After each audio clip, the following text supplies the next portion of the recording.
जय गोपी जन वल्लभा जय गिरिवराजी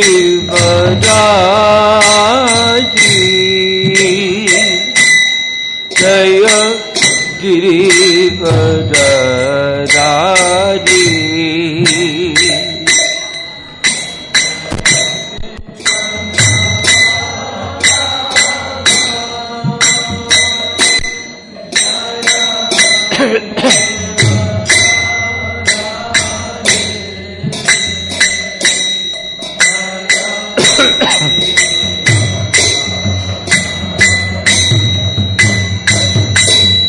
जय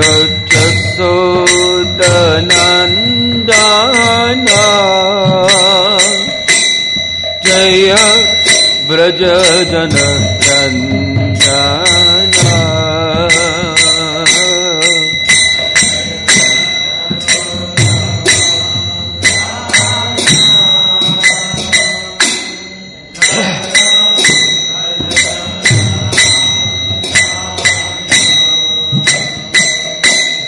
जय जसोदनन्दना जय व्रजजनरञ्जना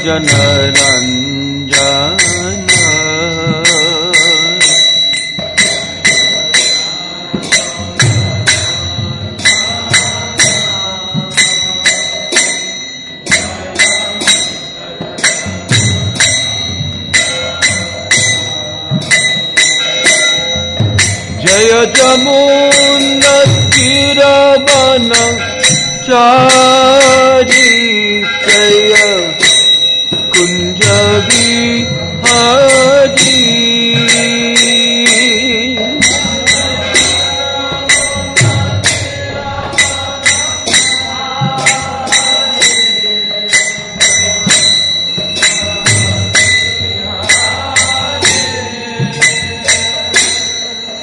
जय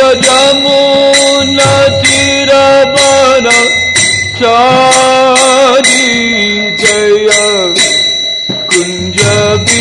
कुञ्जविहारी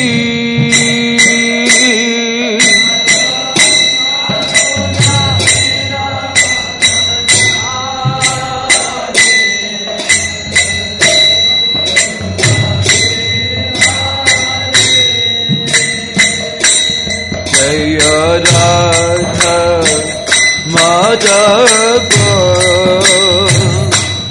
जय कुंज बिहारी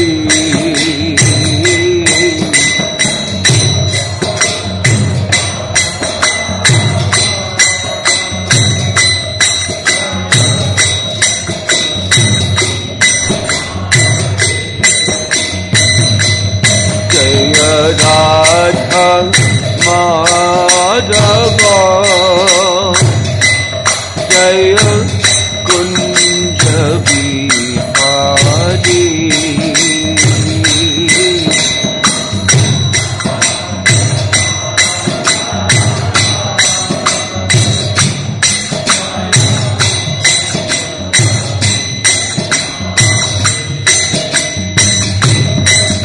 जय कुंज बिहारी जय कुंज बिहारी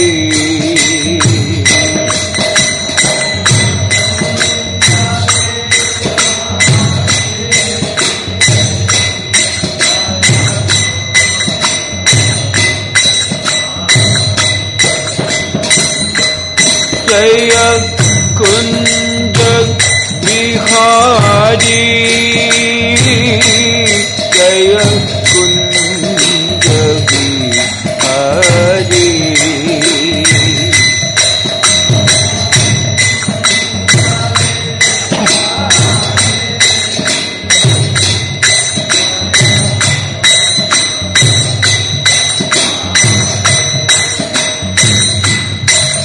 जय रास बिहारी जय रस Bihari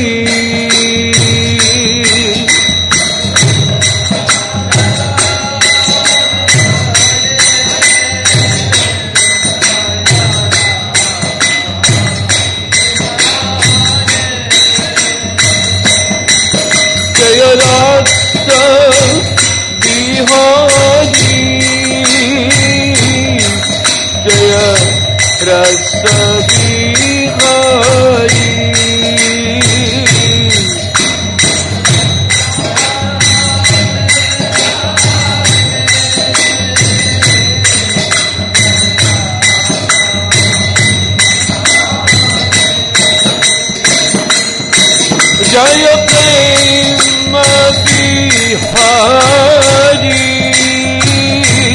Jaya Prema Bihari.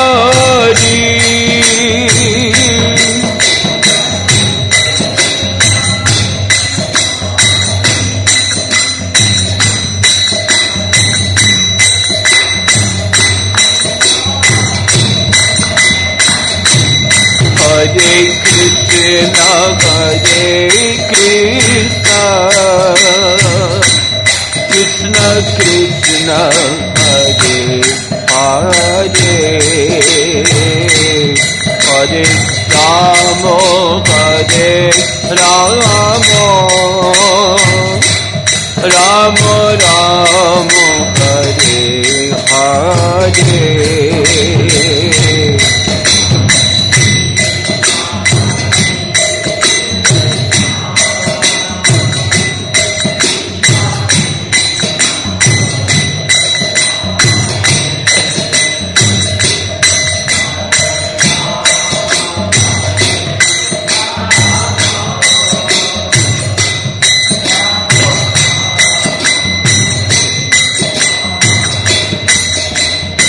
Hare Krishna, Hare Krishna, Krishna Krishna, Hare Hare, Hare Rama, Hare Rama, Rama Rama, Hare Hare.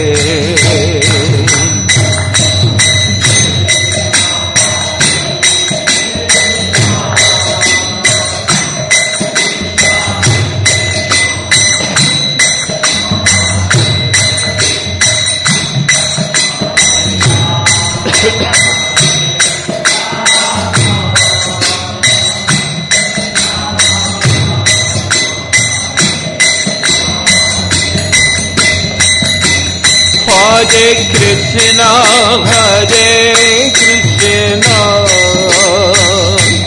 Krishna Krishna, Hare Hare, Hare Rama, Hare Rama, Rama Rama, Hare Hare.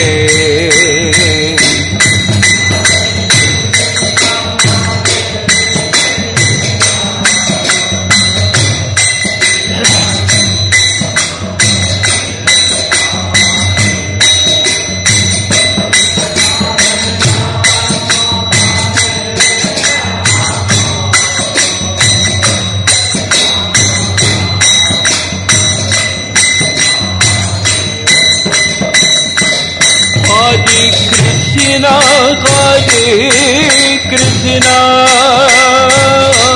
Krishna Krishna, Hare Hare, Hare Rama, Hare Rama, Rama Rama, Hare Hare.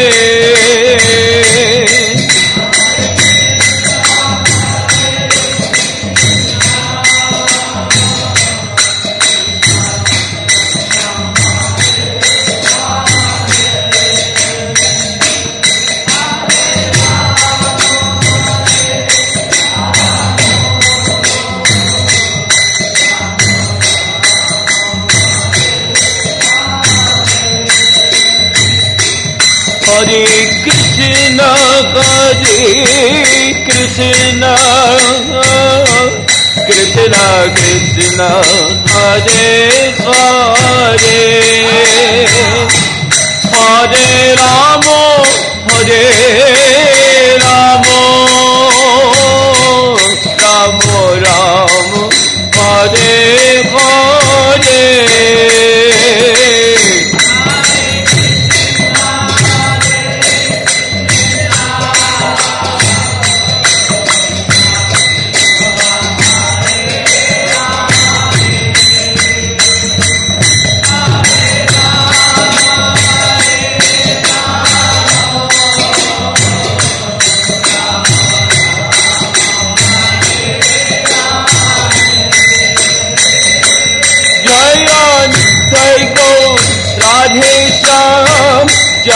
Krishna Balaram.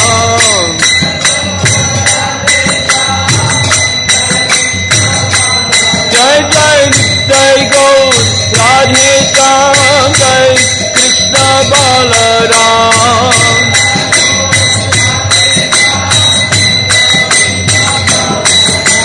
Nitai Gaur Radhe Shyam, Jai Krishna Balaram.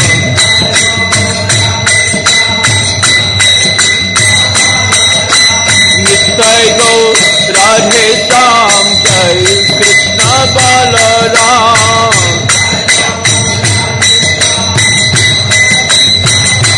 Jai Jai Nitai Gaur Radhe Shyam, Jai Krishna Balaram. Jai Jai Nitai Gaur Radhe Shyam, Jai Krishna Balaram.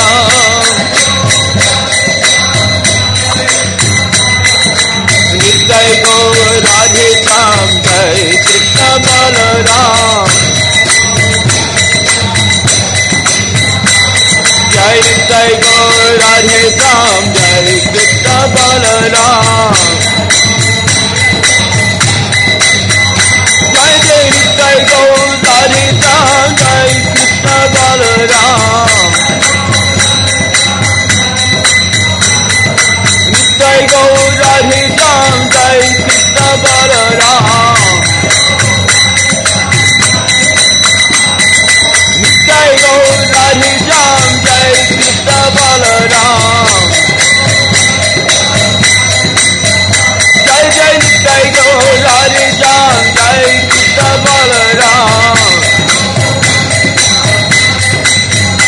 Hare Krishna, Hare Krishna, Krishna Krishna, Hare Hare, Hare Rama, Hare Rama, Rama Rama, Hare Hare.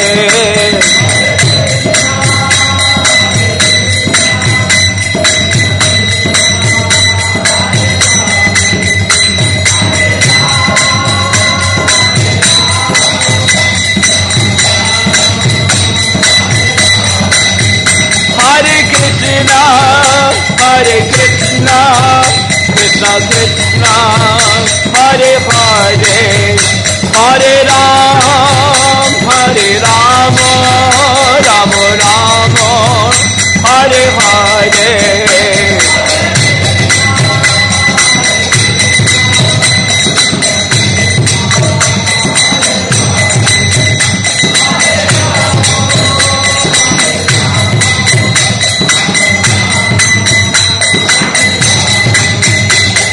Hari Hari Hari Bo, Hari Hari Hari Bo. Nitai Gaur Hari Bo, Hari Bo, Hari Bo, Gaur Hari Bo.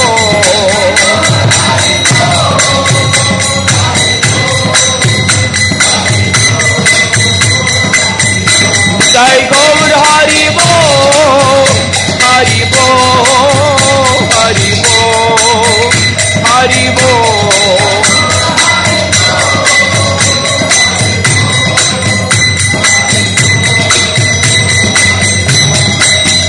Jaya Tulsi Devi, Jaya Tulsi Devi, Jaya Tulsi Devi, Jaya Tulsi Devi.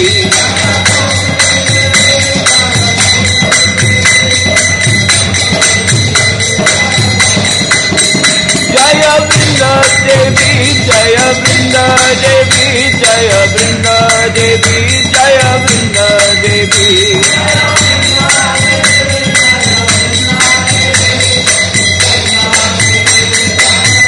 Jaya Jaya Prabhupāda, Prabhupāda, Prabhupāda, Jaya Prabhupāda.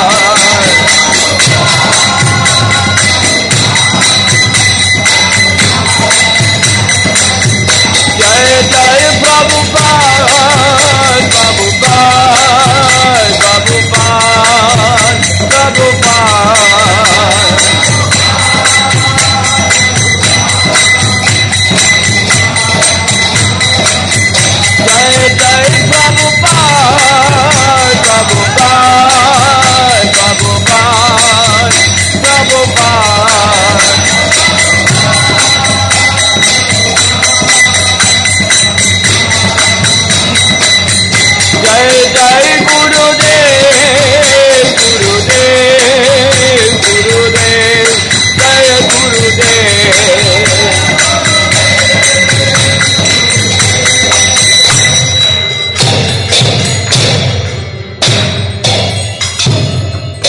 Jayam Vishnupad Paramahansa Parivrajaka Astottara Satasi Simad, His Divine Grace Srila Abhayacharana Arvinda Bhaktivedanta Swami Prabhupada Ji.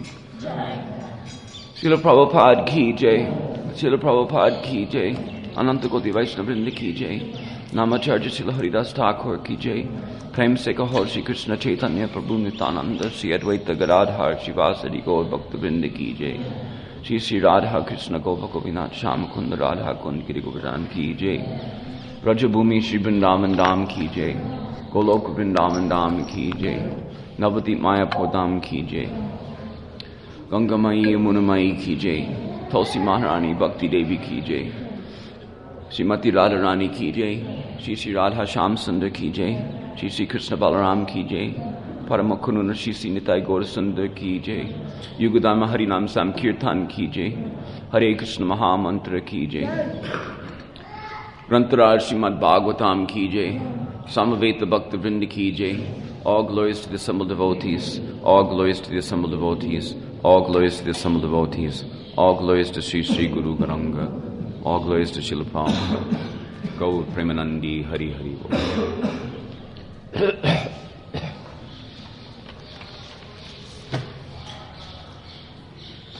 They wrote verse 14 and 15. What is this? Well, we're not doing verse 14 and 15, we're doing verse 16 and 17. Because 14 and 15 was done yesterday. So you can just, we won't repeat the verse, we'll just read the verse in Sanskrit and English translation. We need a microphone. Quickly, please. I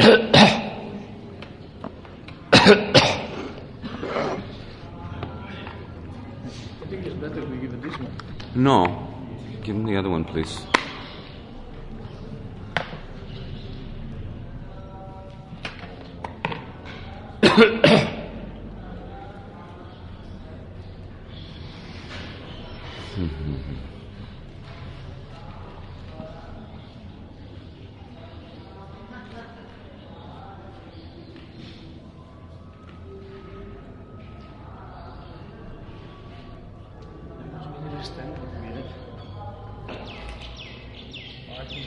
You can just hold it, it's alright. Yeah, no problem.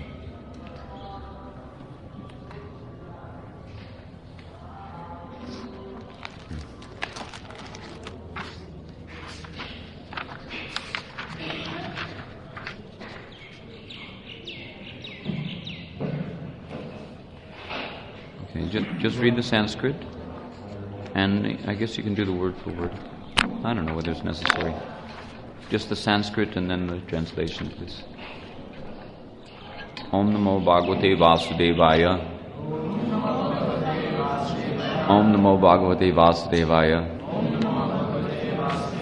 Om Namo Bhagavate Vasudevaya. Narayanam Namaskrityo. Naram Chaiva Narottamam. Devam Saraswatim Vyasam. Tato Jayam Udirajet. Srinvatam Swakata Krishna. Punya Shravana Kirtana. Vidyantaksto Hyabadrani. Vidunoti Surutsatam. Nasta Prayesha Badreshu. Nityam Bhagavata Sevaya. Bhagavata Uttama Shloke. Bhaktir Bhavati Naistaki. Reading from Śrīmad Bhagavatam, Canto 10, Chapter 35, the Gopis sing with Krishna, texts 16 and 17. Nija Padabja, Doler Dvaja Vraja, Niranja Kusha, Vichitra Laulamai, Rajabuva Samaya Kurutodam, Varsvandrya Gatir Edita Venu, Rajati Tena Mayam Savilasa, Diksanarpida Manubhava Veda, Ujakatinka Mitana Vidama, Asmalina Kavarakasanamba. It actually keeps people out. Yeah, this is good because people don't come through. It's like a gate. Translation. Wait a minute, let him finish with the disturbances first. Thank you.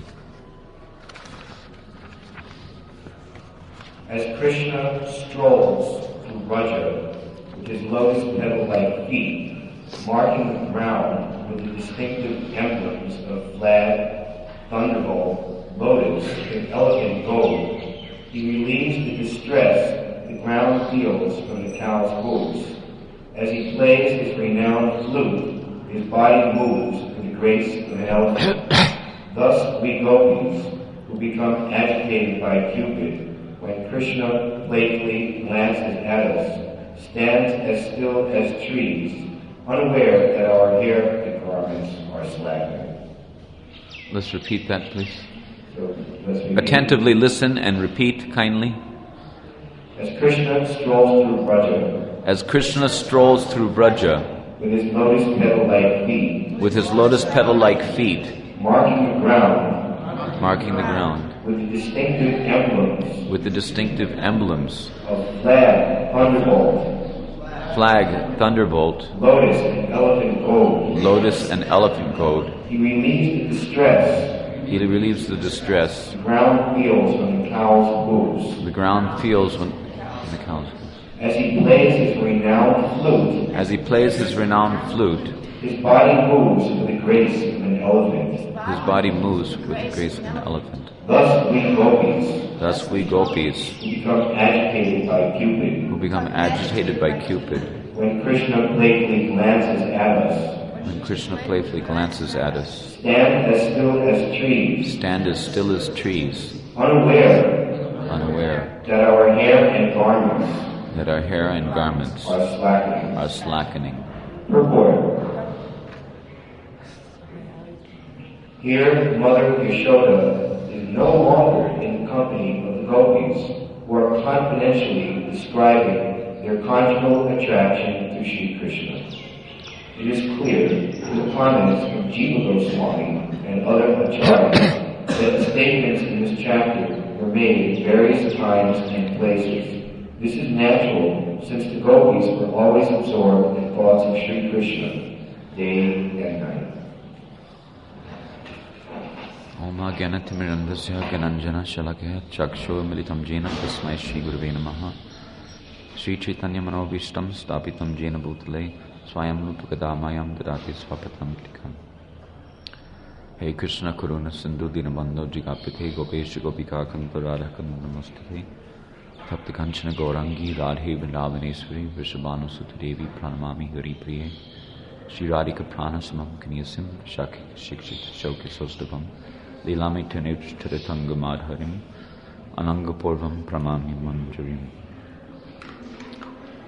Vanchikopatrubhyascha Kripasindhubhyevacha Patitanam Pavanivyo Vaisnavivyo Namam Shri Krishna Chaitanya Prabhu Nityananda Shri Advaita Gadadhar Shivasari Gaur Bhaktavinda Jai Shri Krishna Chaitanya Prabhu Nityananda Shri Advaita Gadadhar Shivasari Gaur Bhaktavinda Shri Krishna Chaitanya Prabhu Nityananda Shri Advaita Gadadhar Shivasari Gaur Bhaktavinda Hare Krishna Krishna Krishna Hare Hare Hare Rama Ram Rama Hare Hare Hare Krishna Krishna Krishna Hare Hare Hare Rama Ram Rama Hare Hare Hare Krishna Krishna Krishna Hare Hare Hare Rama Ram Rama Hare Hare.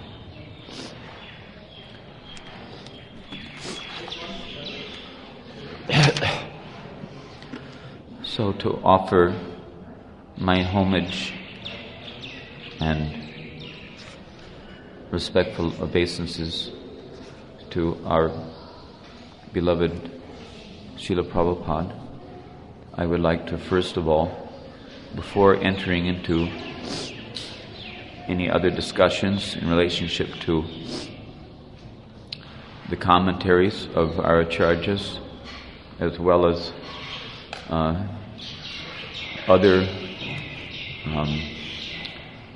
subsidiary elucidations, I would like to read this same passage as it was presented by Srila Prabhupada in his famous Krishna, the Supreme Personality of Godhead, otherwise known as Krishna book.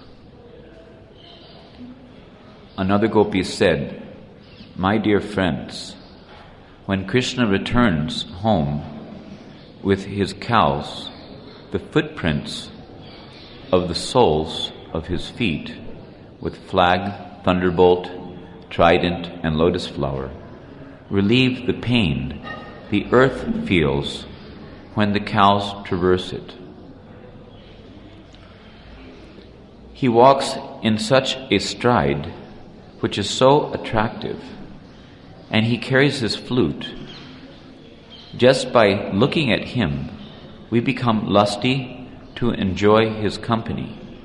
At that time, our movements cease. We become just like trees and stand perfectly still, unaware that our hair and clothes are loosening."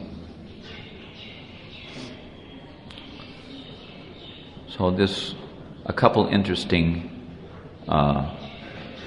you can say, distinctions or differences between the way it's presented here by Srila Prabhupada in the Krishna book and the way it's presented in the Bhagavad Shloka as it was translated by our BBT personnel.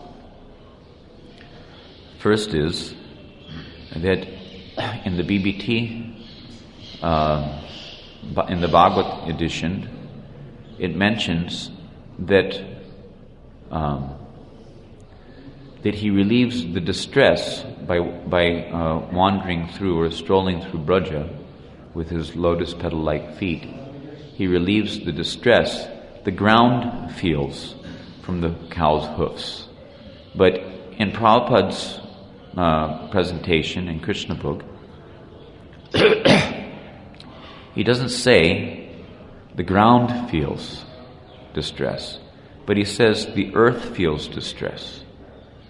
So there's some interesting points that could be brought out concerning this in relationship to the different opinions of our acharyas in their commentaries, which we'll get into a little bit.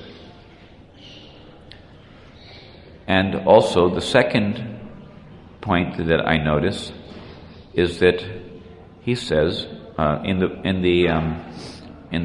Bhagavatam shloka, he says that when Krishna playfully glances at us, but Prabhupada in his presentation in the Krishna book, he says that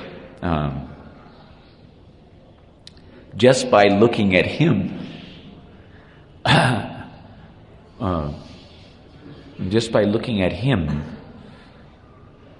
we become lusty to enjoy his company. Whereas in the Bhagavatam verse, it is mentioned that thus we gopis who become agitated by Cupid when Krishna playfully glances at us stand as still as trees. So, of course, there's really no dichotomy here, no contradiction, although it appears that one is saying that they become lusty because of Krishna's glancing at them, shooting his Cupid's arrow-like glances as a javelin into their hearts, destroying their peaceful composure. But it says like that here in the verse, but it should be understood that the gopis would have never noticed unless they were looking at Krishna.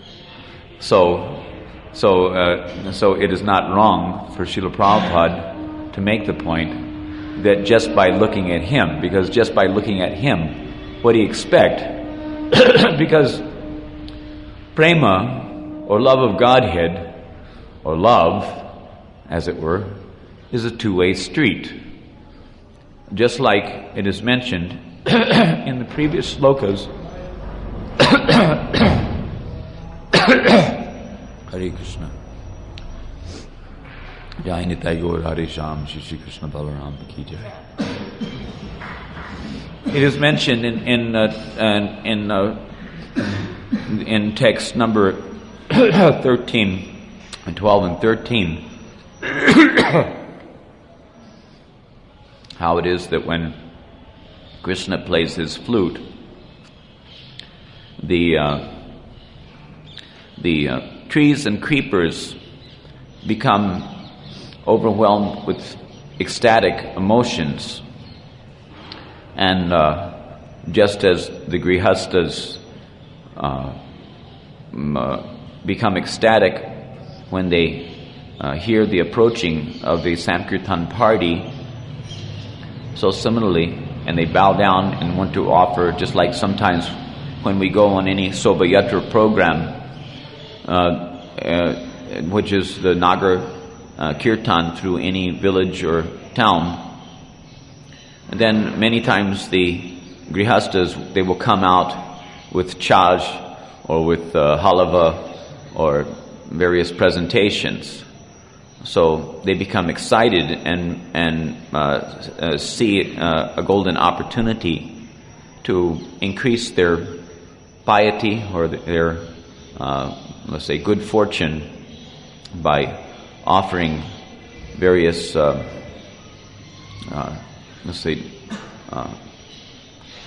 enjoyables or relishables to the Sankirtan party for the pleasure of Sri Krishna, Hare Krishna, Radha Krishna, who has appeared, who is non-different from Lord Chaitanya, who has appeared in the form of the holy name, manifest in the kirtan performance. So, just as the householders do like that, so similarly, that transcendental sound of Krishna's flute, which is non-different from the sound vibration of the holy name in the Sankirtan performance, that inspires within the trees and the creepers of Braja a desire to bow themselves down low, offering their humble obeisances with not just obeisances, but with a pramic desire to satisfy the senses of Krishna by offering their fruits, their flowers, and whatever they have, their honey incessantly dripping from their branches, etc., and whatever they have. So, but it is to be understood, as we were expressing on one level or another in the last, when I was commenting at the end of Ram Roy's class 2 days ago, that this is an indication of the gopis' actual feelings of separation, and how it is that the gopis are appreciating, because Atmavan Manyate Jagat, that one has the tendency to see others in terms of his own disposition. So, due to prema and due to Vipralamba prema, based on their feelings of separation, which is based on their desire to be with Krishna always, day and night, the gopis express, or they appreciate their expression, or they express their appreciation of the other devotees in other rasas seva, because it inspires them, or it helps them to become more absorbed in an ever-increasing appreciation of their own, let's say, transcendental virtues in the matter of the principle of prema, or facilitating Krishna's transcendental sense gratification. So, love is a two-way street. It is not only that the gopis are feeling separation and that their prema makes them desire to offer the fruits of their bimba fruit lips and the say various other types of fruits and flower-like fragrance and their tears of love, and also the pinnacle of conjugal expression in the matter of their transcendental tiredness, exhibited in the form of perspiration drops, etc., in the course of their samyoga with Krishna. So it is not only that the gopis have the desire to offer, but seeing the prema of the devotees, Krishna naturally desires to reciprocate by offering his fruits and flowers and honey incessantly dripping from his tumultuary branches as such. So his fruits, he has bimba fruit lips also. So he wants to also reciprocate with the gopis by offering let's say, the sweetness of his transcendental association to them. So this is an important consideration in the matter of understanding the transcendental loving exchanges between Krishna, who is undoubtedly the Supreme Personality of Godhead, the cause of all causes, the source of all material and spiritual worlds. We should always keep that in mind. Aham sarvasya prabhavo makat sarvam pravartate iti matvad bhajante mam. What is it? Buddha bhava samanvita. Buddha bhava samanvita. That with feeling, upon knowing how Krishna is the source of all material and spiritual worlds, that naturally, and that he's the summum bonum, that he is the ultimate reality, and that a relationship with him, because he's Sadaishvarya Purna. No living entity in this material world can fully satisfy any other living entity's desires, because there's always some limitation. But in the matter of Krishna's association, in the course of his leelas, a living entity finds complete fulfillment. Therefore, our acharyas always advocate that we should try to fix ourselves properly on the path of pure devotional service, so that we might hope, by Krishna's mercy, to enter into a transcendental relationship with him by cultivating the proper swaruchi of the jiva in the matter of augmenting the vastu siddhi, or the perfection of attainment of the substantial Satchidananda Siddhadeha, or spiritual body, perfect body. Siddha means perfect, and Deha means body. So the word Siddhadeha is not a taboo, really, as such, although some people want to make it out like that if you say the word Siddhadeha, but Siddhadeha simply means the acquisition or the manifestation of one's transcendental Satchidananda, original, constitutional, spiritual body in one of the primary rasas in relationship to Krishna in the leelas of the Lord. So it's important that we understand something about these things in order to fix up our determination and our attraction by understanding how Krishna is Sadaishvarya Purna, that he is complete in all opulences of beauty, knowledge, wealth, strength, fame, and renunciation, or independence, because people become attracted by being associated with someone who's famous, or someone who's beautiful, or someone who's who's wealthy or opulent in some way. So in this way, it may be understood, or should be understood, that by fixing ourselves up in a transcendental relationship with Krishna, via media the process of bhakti yoga, which is, let's say,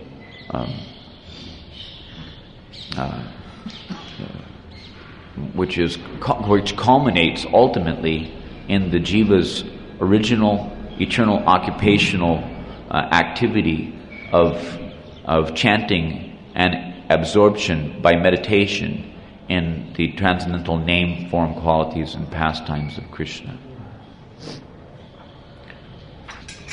Did I finish the sentence? Hare Krishna. So anyhow, I think that it's because we have with us the commentaries which the BBT have translated, the devotees on the BBT staff have translated from Sridhar Swami and Jiva Goswami and Vishwanath Chakrabarti Thakur. There's some interesting points which are not at all touched on in the purport here. It's such a short purport, but there's so much more which has been, let's say, discussed by our acharyas, that I think that it's useful at this juncture to take a look at the acharyas' purports. Now, one thing that may be said about this is that even if we have read the acharyas' purports one or two times in the past, there's no cause for becoming disinterested by hearing it again. Because if we hear it again and again and again, just like with the hearing of Bhagavad, the idea that we become disinterested means that we're hearing from the material platform. We shouldn't become disinterested by hearing again and again and again. But rather, material platform means because we think that we've intellectually grasped the idea or understood it, so therefore let's move on to the next thing which will be of some further interest or some new delight as such. Because, I've already heard it before. But we can hear Bhagavad Gita and Srimad Bhagavatam again and again and again and derive new light with every reading or with every hearing of the subject matter. So similarly, just like you were admitting, Purnachandra was admitting to me yesterday, that he's read some things, but he didn't happen to notice, some things that we were discussing, and the very same thing that he'd read, who knows how many times before. So in the same way, new things may come to light with repeated reading of the acharyas' commentaries as well. So don't feel any distress in your heart, but you should feel happy that we're having the opportunity to discuss these things in the Sadhu Samela and give your merciful support.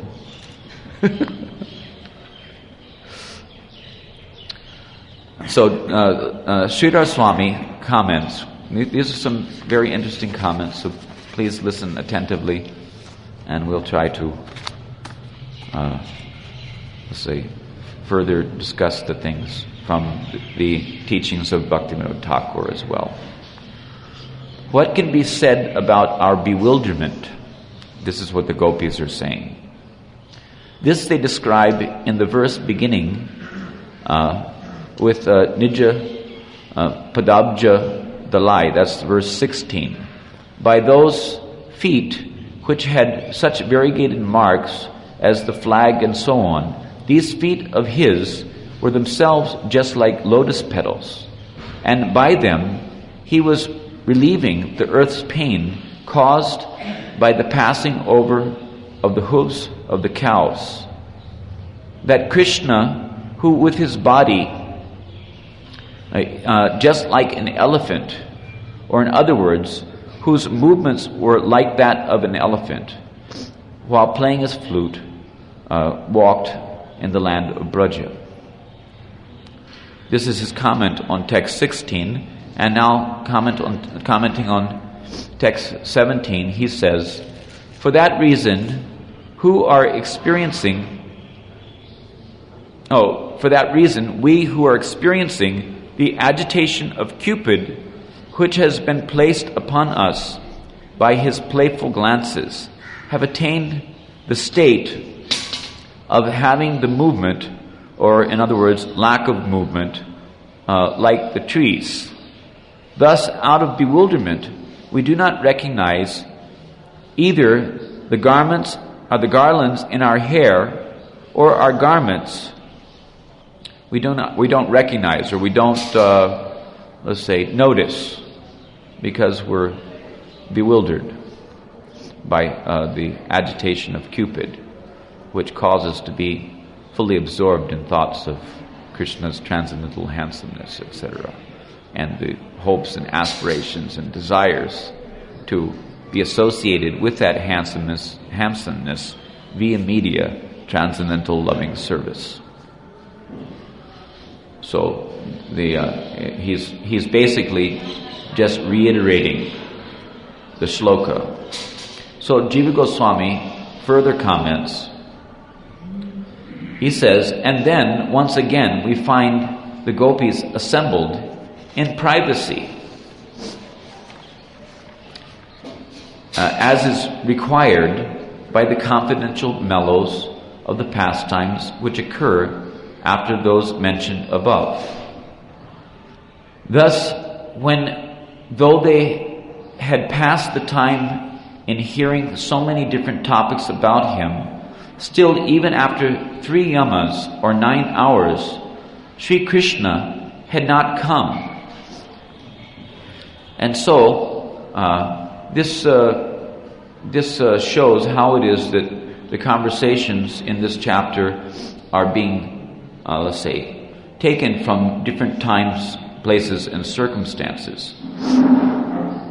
So, because they were passing the time in Mother Yasoda's company in the previous verses, but now they're discussing an incident which happened upon 3 yamas of time, or 9 hours having passed, and Sri Krishna had not yet come back from the pasture grounds. So Mother Yasoda was becoming full of anxiety. And in later verses, they go back to a discussion with Mother Yasoda to pacify her by explaining to her that why are you in anxiety? You shouldn't be distressed, but you should be elated or happy, knowing that the reason why your son is delayed is because he's being, bothered, so to speak, by so many demigods who are coming to offer their prayers and offer their various glorifications. So your son is so wonderful, that even great demigods like Lord Brahma and Lord Shiva and Indra, Chandra, they are coming to offer prayers to him. So it's not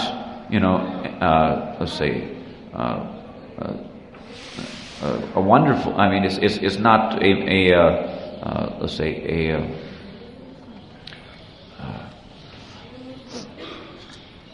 what is it? It's not that you should be feeling distress, but rather you should be recognizing that your son is not an ordinary person. It's not an ordinary person who is being approached by demigods like Lord Shiva and Lord Brahma. So therefore, you should feel happiness in realizing that your son is such a wonderful and powerful personality, instead of feeling distress on account of his delay. So here, there's mention of how in the course of this delay, after 9 hours of hearing and talking, sometimes devotees find some little fault in the fact that sometimes Aindra Das, yours truly, spends as much as 3 hours discussing Krishna Katha in the Bhagavatam class, or let's say extended discussions thereafter. But we should see that this is the nature of Krishna Katha, because Anandam Buddhi Vardhanam, although we have other important services to do, etc., but Krishna consciousness actually culminates in such discussions about Krishna's name, form, qualities, and pastimes in an atmosphere which serves to augment our feelings of separation.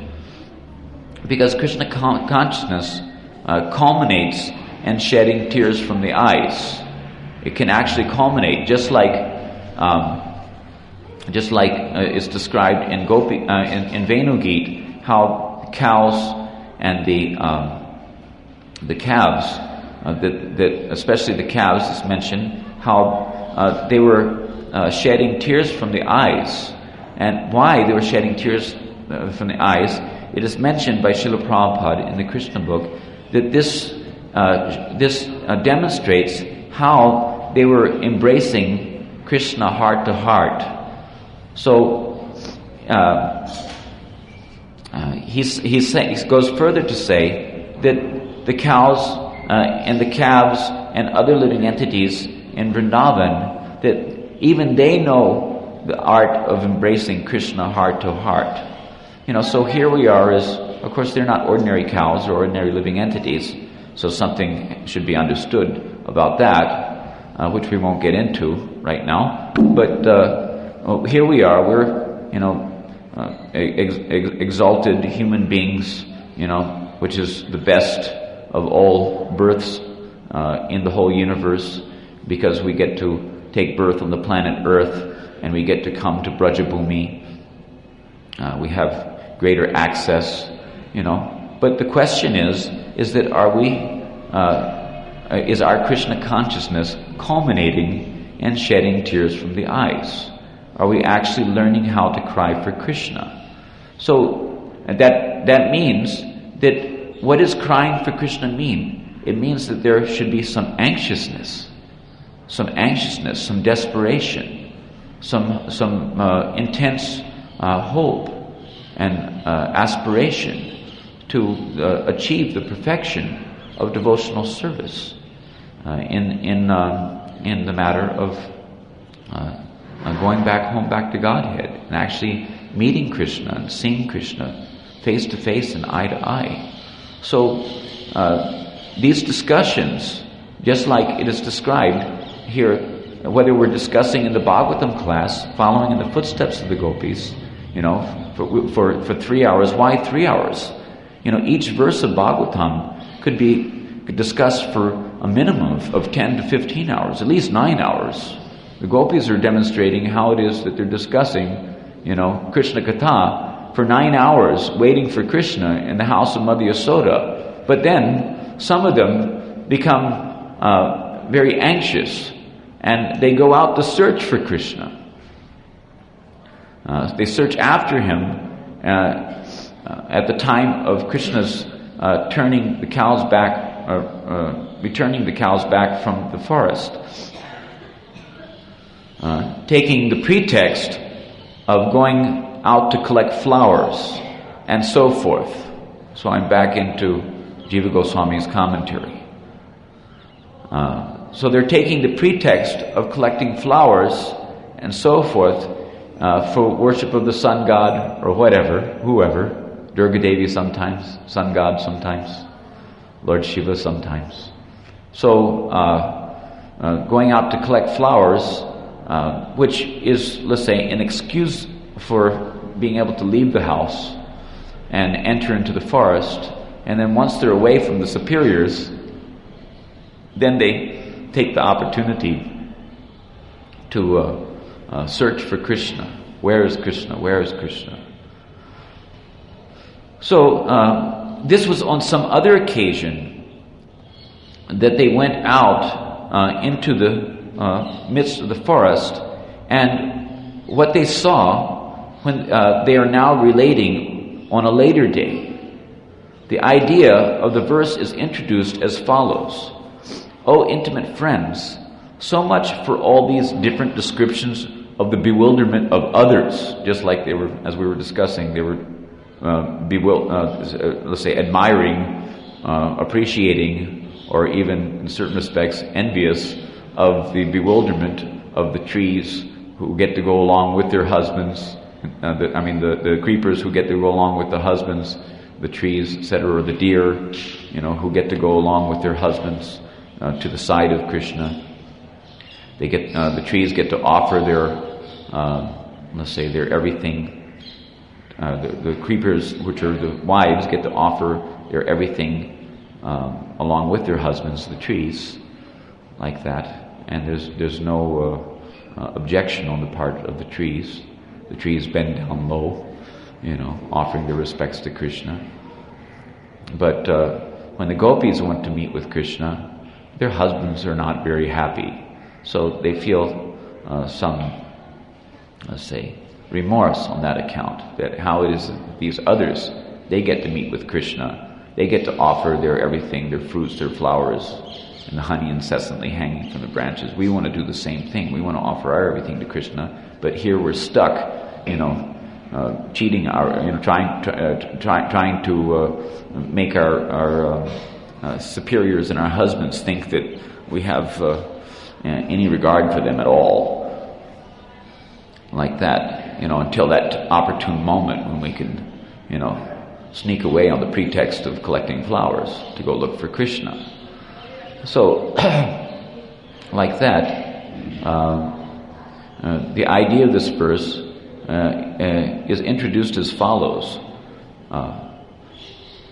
O intimate friends, so much for all these different descriptions of the bewilderment of others. Just hear how we are most definitely bewildered ourselves. Thus, beside themselves in ecstatic feeling, the gopis speak the two verses which are presently under discussion, beginning with Nija. The word Nija expresses the exceptional nature of the markings, and the plural form of the word expresses great respect.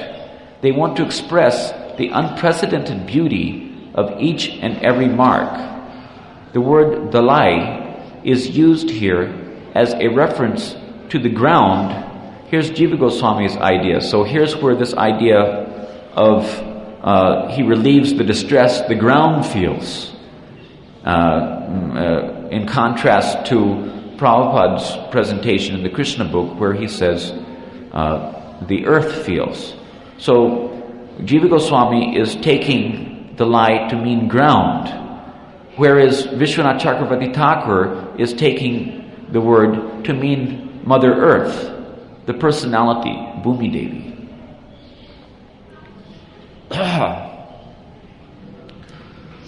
So he's saying that the word dalai is used here as a reference to the ground within the land of Braja. That is to say, because the ground doesn't mean just ground, but there's blades of grass, etc. The blades of grass and other plants that are found on that ground, pacifying the distress of the blades of grass and other little plants,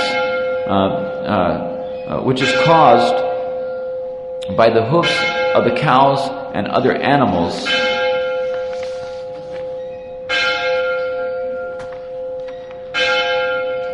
because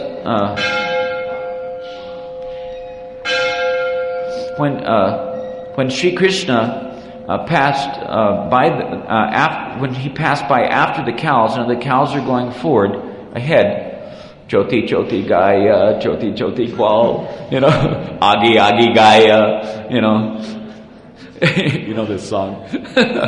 So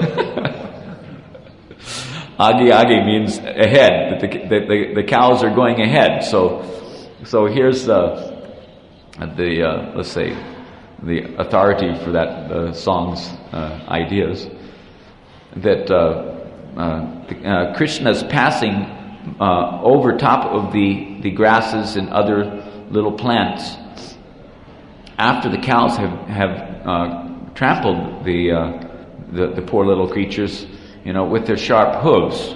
Have any of you ever been stepped on by a cow?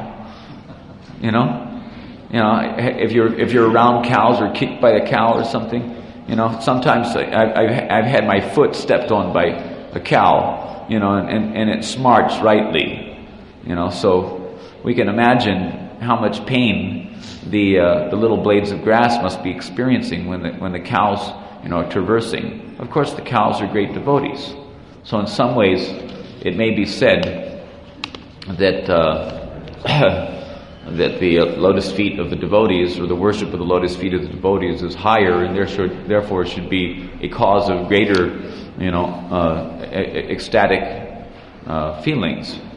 But pain and pleasure, you see, because sometimes devotees' association is more painful, let's say, than Krishna's association.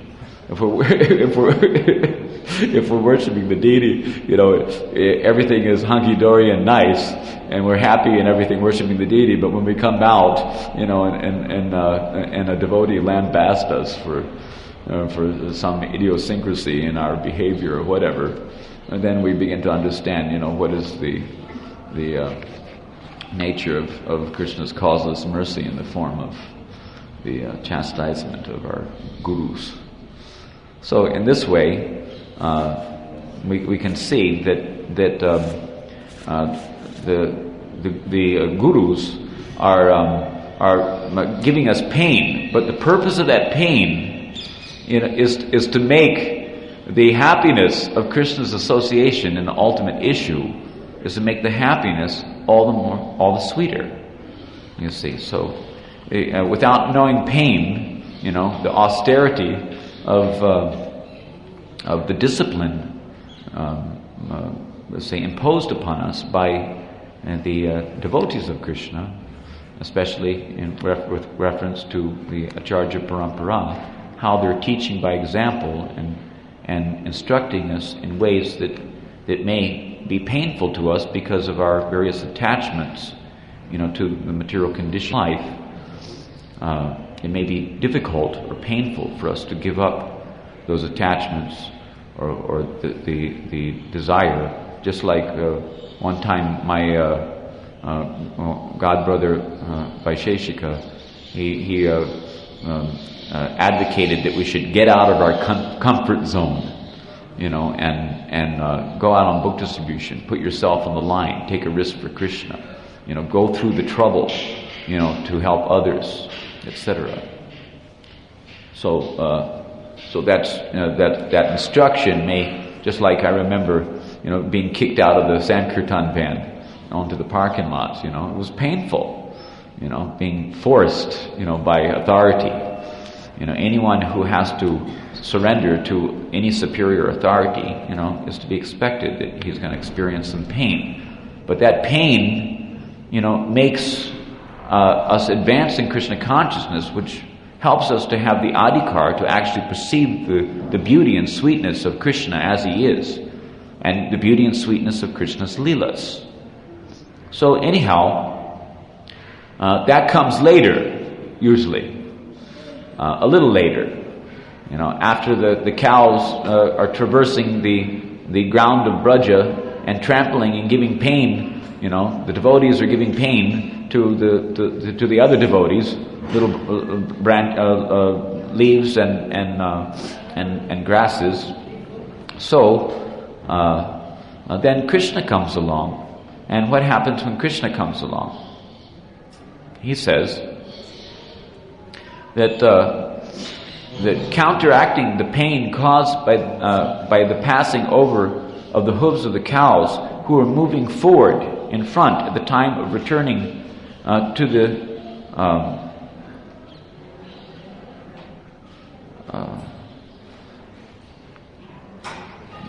the cowherd village, when in order to thus subdue the earth's distress. Oh, excuse me. How did this happen? Oh, I'm reading the wrong. I'm reading Vishwanath. Oh, because Krishna's passing after the cows. Okay, so by the natural effect of the touch of his lotus feet, immediately the grasses and sprouts grew up again. Immediately they become enlivened and full of pleasure by realizing Krishna's association or the touch of Krishna's lotus feet. Thus it is implied that there must have been countless herds of cows being grazed there. So that's the end of Jiva Goswami's. Charanamrit, what are you doing? Stop it. Please put it away.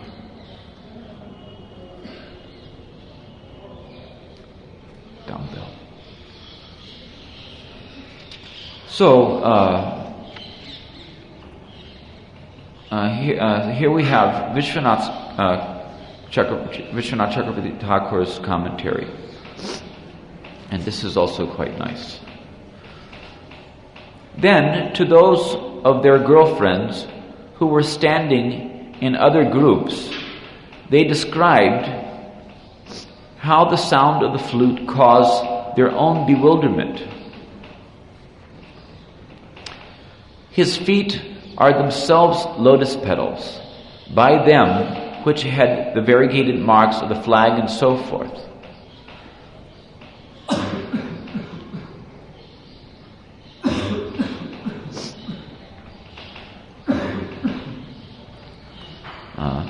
Counteracting the pain caused by the passing of the hooves of the cows who were moving forward at the time of returning to the cowherd village, when in order to subdue the earth's distress by placing his own lotus feet upon her. So this shows that we're talking about the earth, but taking the earth in terms of her personified form as Mother Bhumi, or at least associating the earth planet as being a form of hers. So therefore,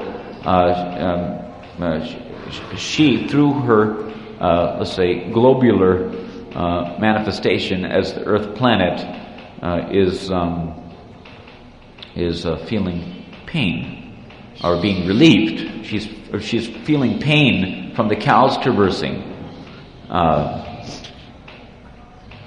and she's being, let's say, again gratified in order to subdue the earth's distress by placing his lotus feet upon her. He, Krishna, whose movement with his transcendental body is like that of an elephant, walks in the land of Braja. So there's an interesting point that could be brought out here also, is that if the cow's hoof prints are feeling pain, are creating pain from Mother Earth, then how much pain she must be feeling, by nuclear blast and other such things which are going on, digging in her ground to make foundations for buildings and all these things. And the cow's walking on her is hardly as painful, I would think, especially because these cows were at least devotees of Krishna in the land of Braja, in Brajabhumi. But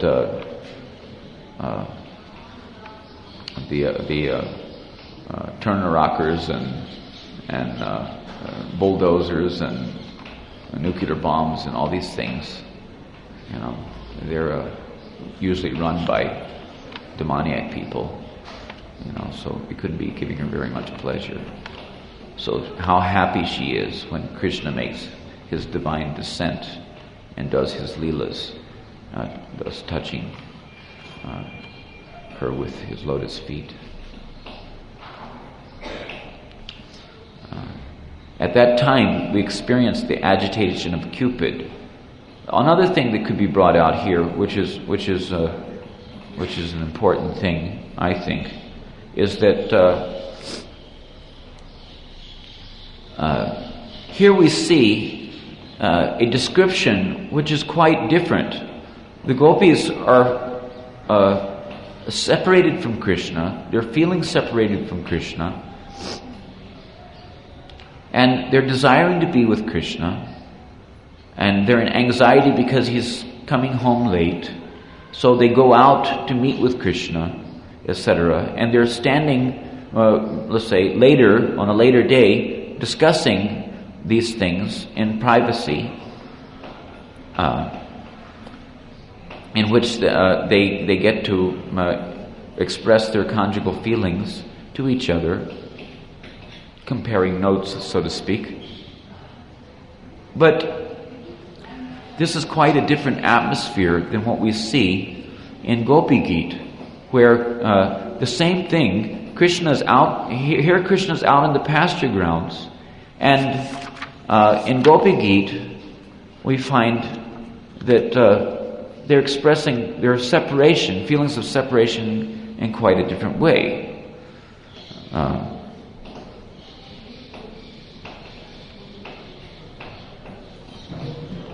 Now they say that, dear master, dear lover, when you leave the cowherd village to herd the cows, our minds are disturbed with the thought that your feet, more beautiful than a lotus, will be pricked by the spiked husk of grain and rough grass and plants.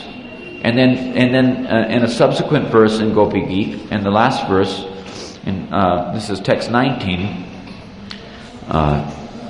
they say, the gopis say, "O dearly beloved, your lotus feet are so soft that we place them gently on our breast, fearing that your feet will be hurt. Our life rests only in you. Our minds, therefore, are filled with anxiety that your tender feet might be wounded by pebbles as you roam about on the forest path." So here in this section, we see that the gopis they're expressing their concern for the pains and pleasures of Krishna's lotus feet. They're saying that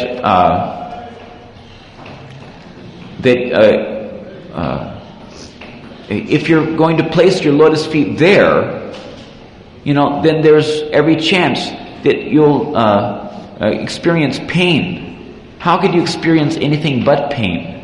They're thinking because they know the super excellence of their transcendental loving service, and as the topmost embodiments of Ladini Shakti, which is the pleasure-giving potency of Krishna, the gopis know very well that Krishna could not be feeling as much pleasure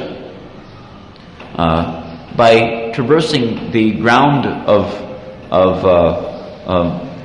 Braja, where there are sharp grain husk and dry grass, and etc., which might prick his feet.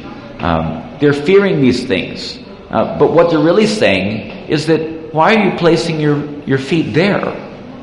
Don't you know that there's better places to place your feet?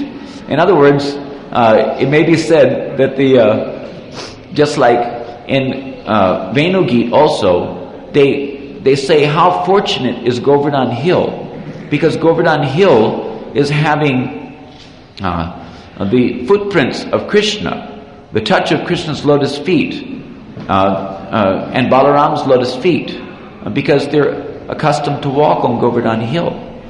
But they're saying, because this is also a chapter which is giving expression to Purvarag, which is another type of Vipalamba, or feelings of separation,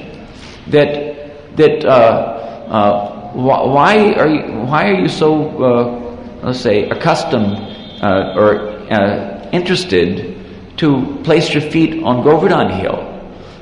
What to speak of grain husk and sharp grasses, etc., which might prick your feet. Those are hard stones.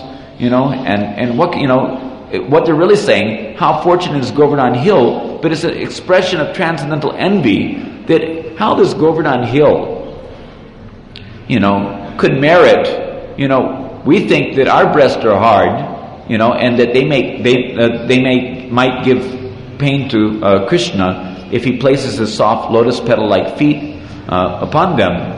But this hard old Govardhan hill, fortunate is kind of almost tongue-in-cheek. That he's fortunate, just like the flute is fortunate, because actually the nectar of the lips of Krishna belongs to us. So similarly, his lotus feet belong to us. Why is he placing them on Govardhan hill?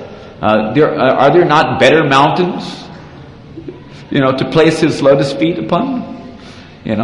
So there's mountains, So similarly, we have to say that here in Gopi Geet, the gopis are giving expression to an anxiety that Krishna's feet, couldn't possibly be feeling as much pleasure, by traversing the land of Braja, wherein there's, of course, they're not taking into consideration that the Chamri deer have swept with their bushy tails the paths of Braja, but as a service to Krishna, to make sure that his lotus feet are not pained.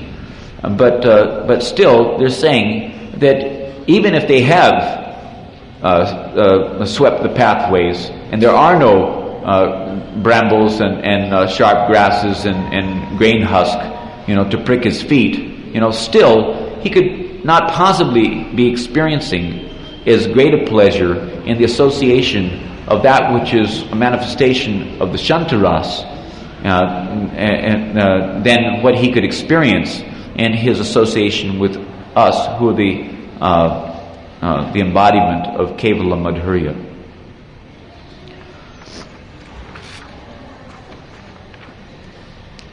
So in this way, we can see that there's some difference that in Gopi Geet, here the gopis are concerned with the lotus feet of Krishna, the pleasures and pains of the lotus feet of Krishna, whereas in the present verse, we're seeing something which is a little different.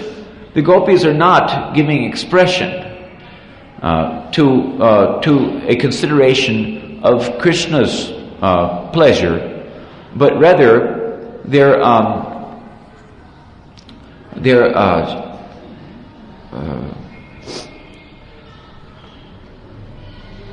let's say, considering the pleasure and pain of Krishna's devotee. In other words, Mother Earth is a devotee of Krishna, or the grasses, as it's described here, and little plants. They're all, because all living entities in the land of Braja are all devotees of Krishna. So they're not thinking that the lotus feet of Krishna are going to be pained, but rather they're thinking that the grasses will be, let's say, blissed. They will be, let's say, rejuvenated, jubilated, if there is such a word, by the touch of Krishna's lotus feet. They're not at all thinking that Krishna's feet are going to be pained. At least they're not giving expression to it.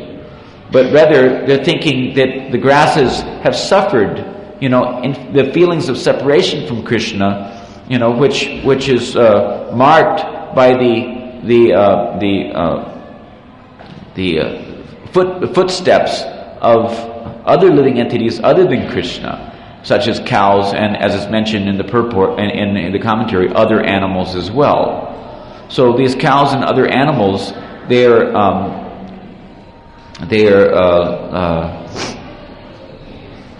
let's say, paining Mother Earth, because she's not realizing, at least at that instance, the pleasure of Krishna's footprints. So she's the gopis are let's say, are giving expression to the idea that just as Mother Earth is experiencing distress upon the separation of Krishna, and she's relieved of that distress, revived, and pleased by the association of Krishna via media of the touch of his lotus feet. So similarly, they're expressing their own bewilderment that we also, just as Mother Earth is feeling distress, so they're indicating their own distress and feelings of separation, and they're, let's say, expressing their desires to have their distress relieved by the touch of Krishna's lotus feet upon themselves. That just like Mother Earth will feel relief from the pains of separation by the touch of Krishna's lotus feet, so we will also feel relief from our pains of separation by the touch of Krishna's lotus feet. It's a more direct, let's say, expression of their own desire for the touch of Krishna's lotus feet, although expressed somewhat indirectly. So, just like as we were discussing yesterday,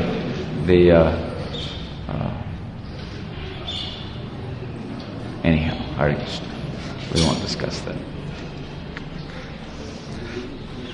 So anyhow, now Vishwanath will speak about text 17, wherein he says, "At that time, we experienced the agitation of Cupid placed upon us by Sri Krishna with his playful glances, and we achieve the motion, that is to say, the motionlessness of trees. Thus, out of bewilderment, we do not recognize the garlands in our hair or our garments. That is to say, we do not notice that they are slipping. This indicates that the Lord pacified the distress of the earth caused by the animals' hooves by placing upon his lotus feet. But for the beautiful browed ladies of Braja, he created distress within their minds by laying upon them his lotus eyes. This is our bad fortune." The gopis are implied as thinking. So they're saying here that Krishna has relieved Mother Earth by awarding her the touch of his lotus feet, but he's creating the pain of increased anxiety of a desire to have his company in us by his sidelong glances, by which he arouses cupidity in them for the service of Krishna. So they're saying here that it can be understood that they're saying that it's very nice that he's placing his glances upon us. That's very nice, because it's like a Cupid's javelin, like arrow, into our heart, creating pain of intensified distress. Distresses to do the prem seva of his transcendental senses. But why is it that he's placing his lotus feet on Mother Earth, do you think the Mother Earth, is of a higher category than us? Do you think that he's getting more pleasure by associating himself with Mother Earth than by associating with us? Or why is it that he's considering, her pain and pleasure, but he's not considering our pains and pleasures? What we're really trying to say is that it's very nice that he's relieving Mother Earth of her pains and pleasures by the touch of his lotus feet, but we also want the touch of his lotus feet, and therefore, in this way, they're giving expression to their heart's desires for conjugal union with Krishna. That is the nature of the Samartha-rati, which is the mainstay of the conjugal mood in the realm of Braja. Ujjvala Nilamani mentions, instructs that there's no perceivable distinction between Samartha-rati and the desire for union with the beloved Lord Krishna. So that isn't a matter of the cultivation of the conjugal rasa or Shringara rasa, Madhurya rasa. These things should be understood, that there are distinctions. It's not so easy at a casual glance, and that's the problem when the materialist will or those who are bent on material sense gratification will hear these pastimes, is they don't understand the thing. Just like they will say that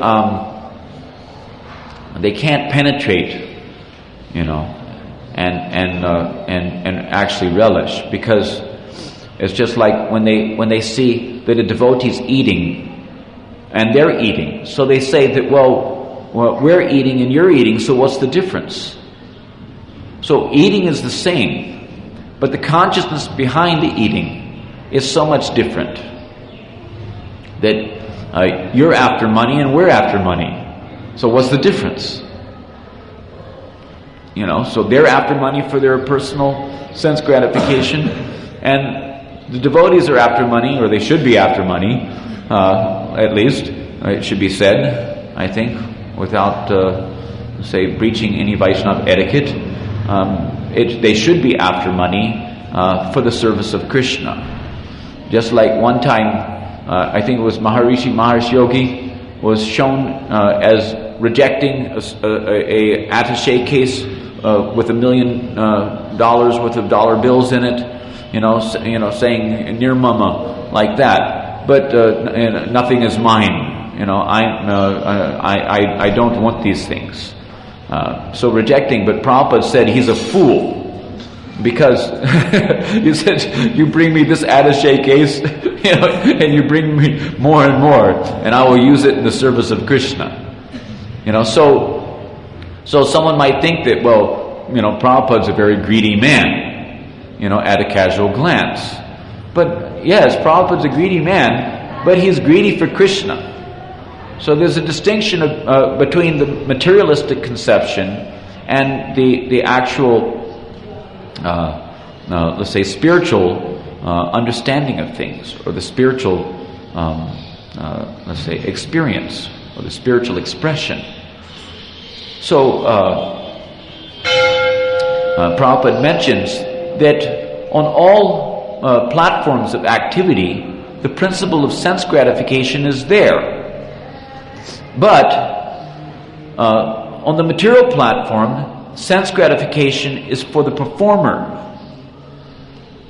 But on the spiritual platform, sense gratification is for the transcendental senses of the Supreme Personality of Godhead, who is the actual Bhokta. Bhoktaram Jagyatapasam Sarvaloka Maheshwaram Suridam Sarvabhutanam Gyatvam Mam Shantam Richtuti. So the principle of sense gratification is there. So similarly, the principle of greed is there. The principle of, let's say, loving transactions are there.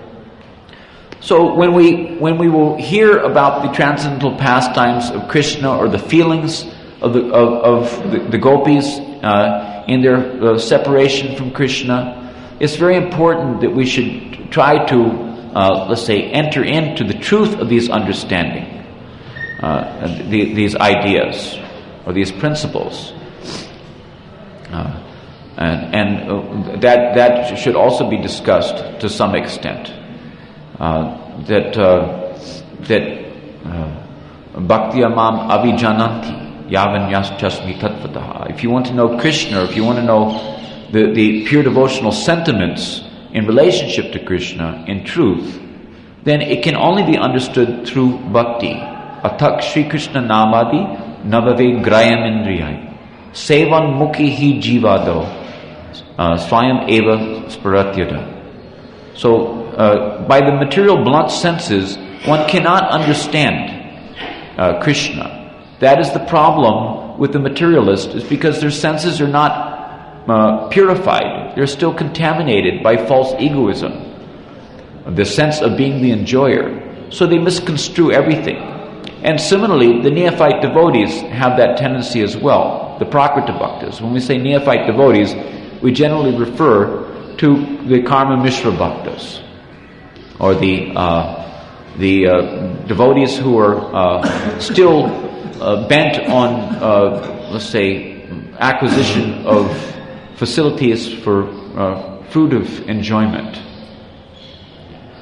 And the Madhyamadikaris, as will be explained in this passage that I'll read from Bhaktivinoda Thakur's Krishna Samhita, they are comparable to the Gyan Mishra Bhaktas, who are still hung up with the deliberation on the basis of arguments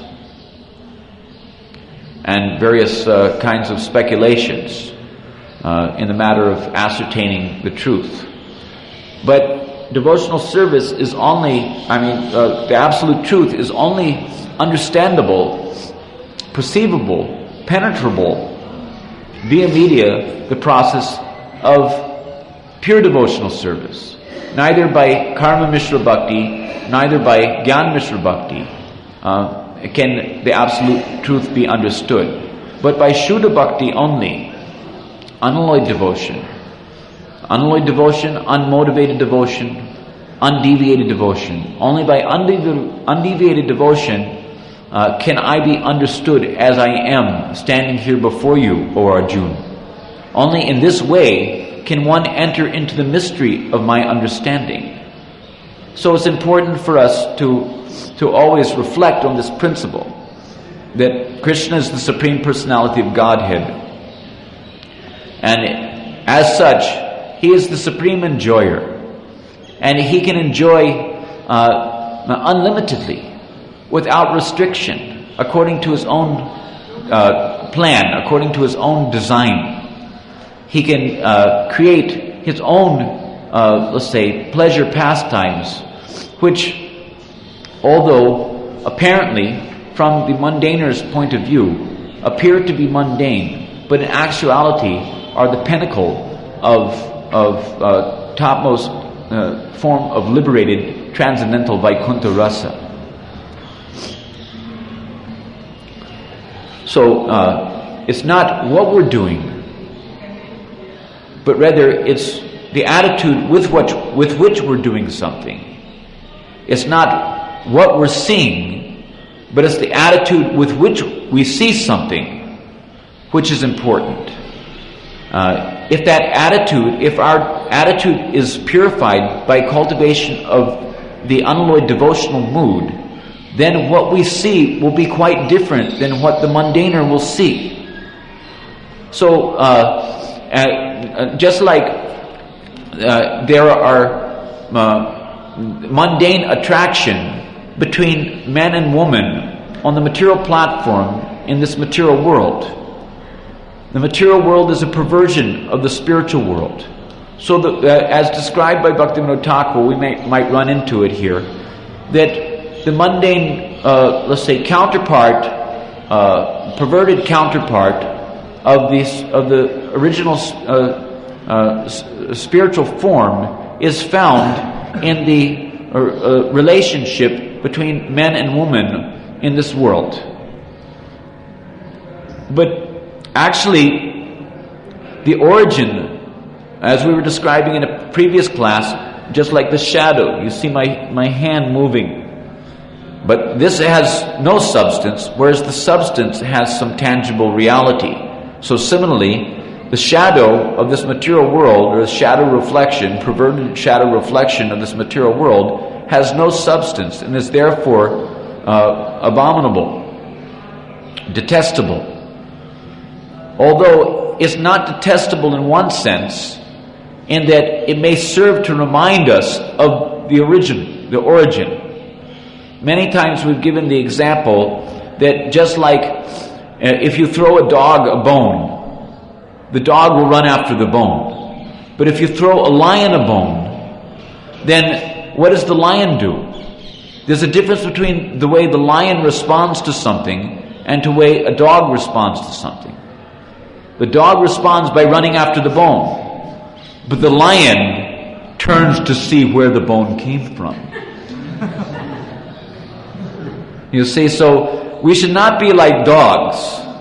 We should not be possessed of dog consciousness and just running after the shadow-like manifestations of this material existence, but we should see from where that shadow has come.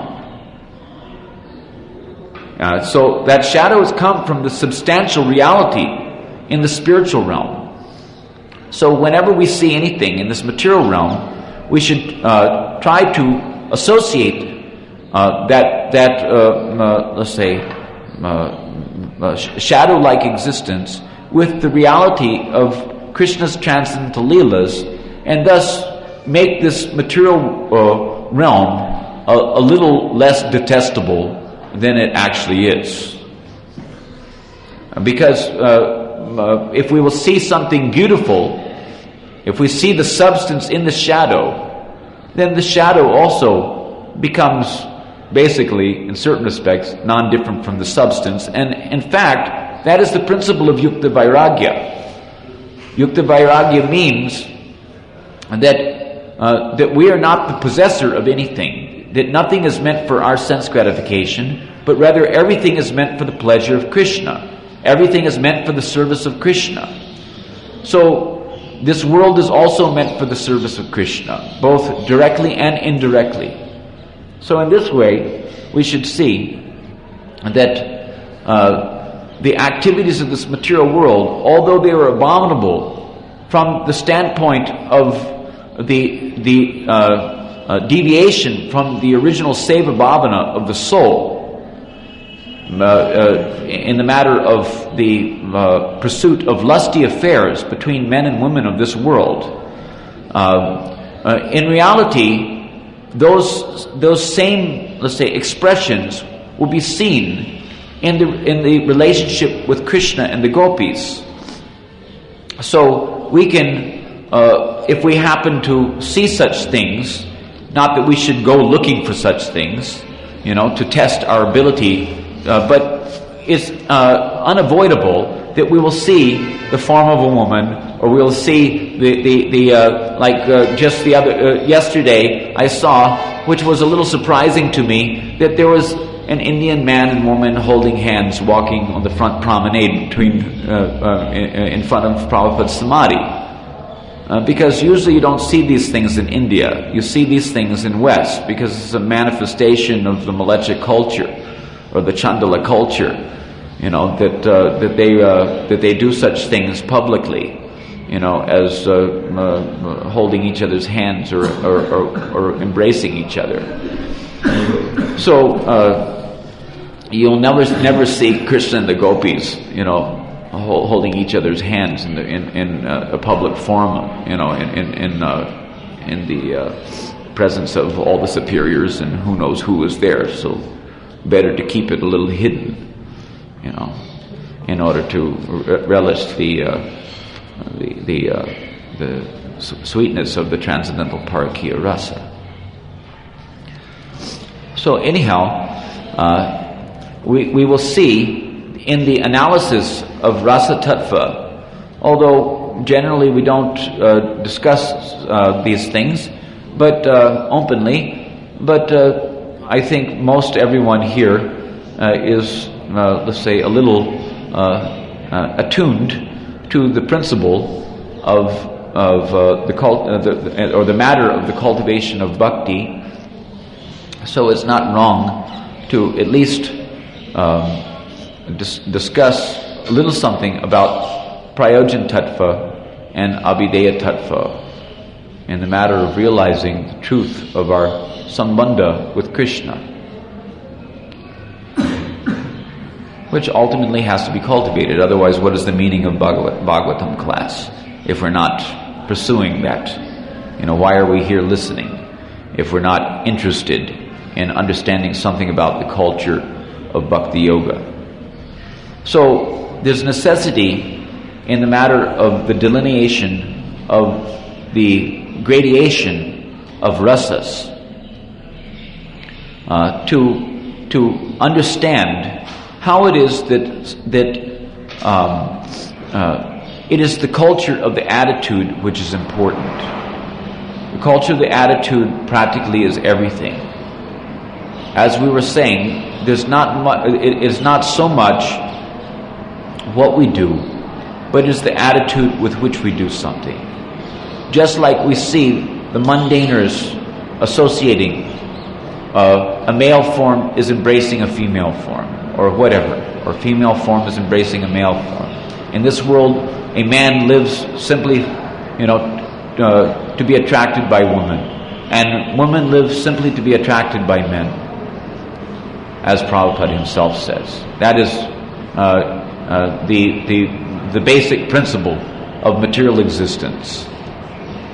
However, the same thing we see. For example, if we climb the yoga ladder, so to speak, from baser to more elevated. Don't play mridanga now, please. Listen carefully if you want to hear something, because already there's the generated disturbance. So, in the matter of cultivation of the Madhurya Ras, because this is what we're discussing here, so anyone who's not interested in hearing any more discussion about this,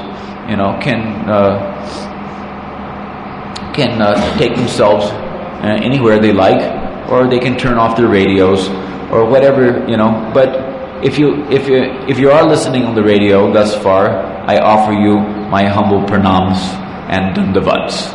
Hare Krishna. So anyhow,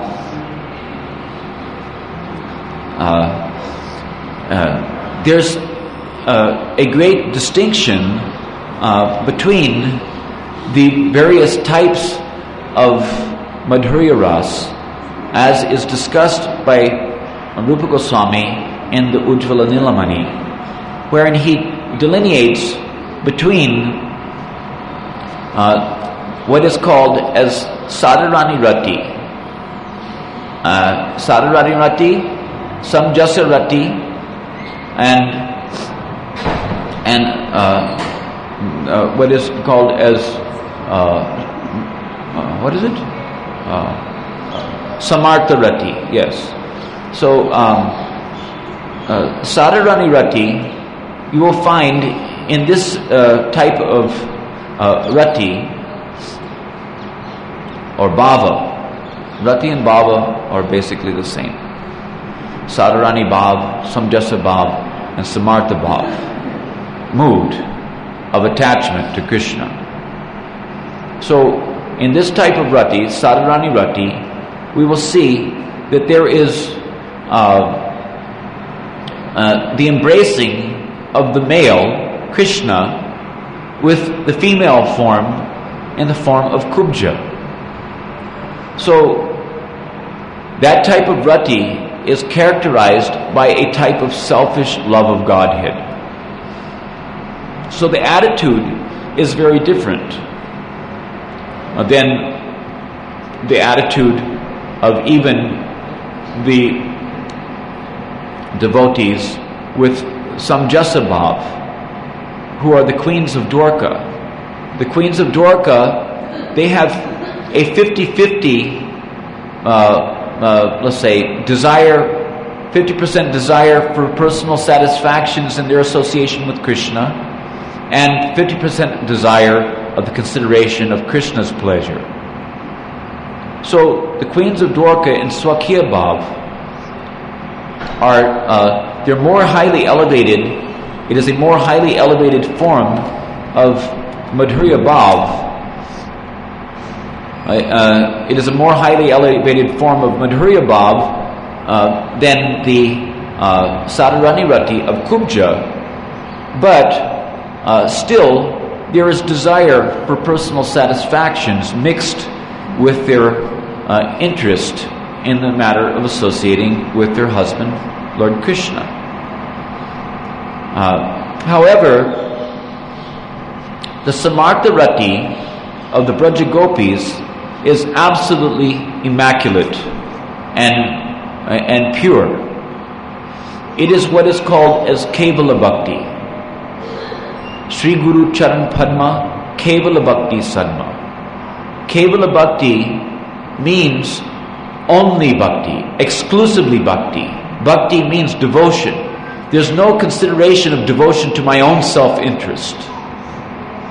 But devotion means devotion to Krishna. Bhakti means devotion to Krishna. Bhakti doesn't mean devotion to Durga or someone like that for the purpose of fulfilling my own self-interest. Nor does it really mean devotion to Krishna for the purpose of fulfilling my own self-interest. That cannot be called as Kevala Bhakti. Bhakti means, when we say Kevala Bhakti, it means it is exclusive devotion. There's only one point of consideration, and that is Krishna's pleasure exclusively. There's no consideration of one's own personal happiness and distress in the matter of the cultivation of Kevala Bhakti. And it is that Bhakti, Kevala Bhakti, exclusive devotion, that our Guru Varga are presenting. They're relishing themselves and presenting, and it is that form of bhakti that we are intended to get by the grace of our Guru Parampara and by the grace of Śrīla Prabhupāda, who is our prominent representative of our Guru Parampara. So this Samartha Rati of the Braja Gopis is completely selfless. Selfless loving service, self-giving loving service. In this Rati, we will see that there are also gradations or varieties. In this Rati, there is what is called as the Naika Bhav. Naika Bhav, Naika means heroine. Heroine can be called as a mistress of Lord Krishna. So the mistresses of Lord Krishna are generally seen to be as what are called as Yuteshvaris or group leaders. Just like we have Radharani's group and we have Chandravali's group, etc. So there are many Yuteshvaris. And generally these Yuteshvaris are divided into two groups, although there are also neutral groups who sometimes side with one group or the other.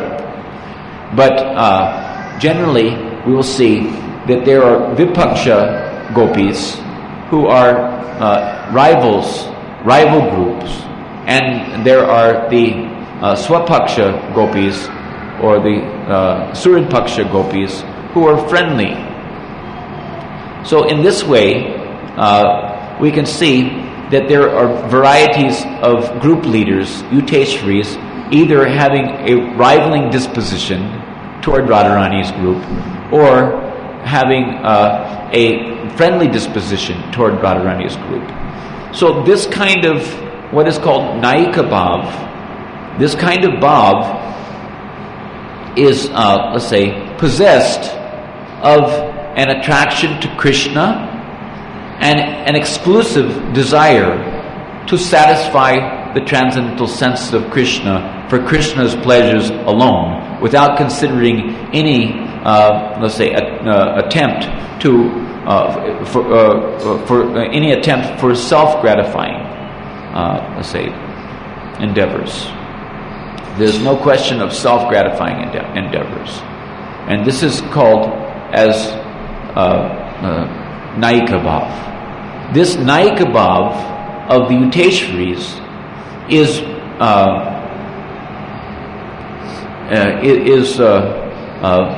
the bhava which is pursued by those who come under the category of what is called Sambhog Ichcha Mai Kamanuga Bhakti, and Tat Parayana, let's say Keli Sambhog Ichchami Kamanuga Bhakti. So this type of bhakti, Kamanuga Bhakti, Kamanu means Raganuga Bhakti. That anuga means to follow. So kama means to follow the kama or the prema, the exclusive samartha rati of the Braja Gopis. So this is let's say a type of Raganuga Bhakti or Kamanuga Bhakti, Madhurya Raganuga Bhakti, which is followed by those who want to become Naikas, or those who want to have a direct relationship with Krishna. But there's another type of rati, which is in the category of Samartha Rati, as we were discussing, which is that selfless devotion. There's another type of Rati, which is called as Sakhi Bhav. That is what is it? Tat Bhava Ichcha Mai. Ichcha means to have the desire to relish the bhavas of one's Yuteshwari. The Yuteshwari being Srimati Radharani in particular. So the Sakhis, they take more pleasure in making the arrangements for Radharani to meet with Krishna, and they delight in relishing the happiness that Radharani experiences in her meeting with Krishna. So similarly, if Radharani makes the arrangements for anyone else to meet with Krishna by her unlimited kindness, she, even though they don't expect, the Sakhis don't expect any reciprocation from Krishna's side or from Radharani's side for their selfless loving services at the feet of their Yuteshwari, Srimati Radharani. They don't expect such things, and they never demand it. But Radharani is so kind that she knows their heart, because after all, their heart is also possessed of this Samartha Rati, as we're discussing, that there are varieties of Samartha Rati. The one variety of Samartha Rati is this Naika Bhav. Then another variety is the Sakhi Bhav, wherein they're not so much concerned with Krishna's pleasure as they are, let's say, more in concern for the pleasure that the divine couple experience in their meeting. So in this way, there are two basic varieties of Samartha Rati.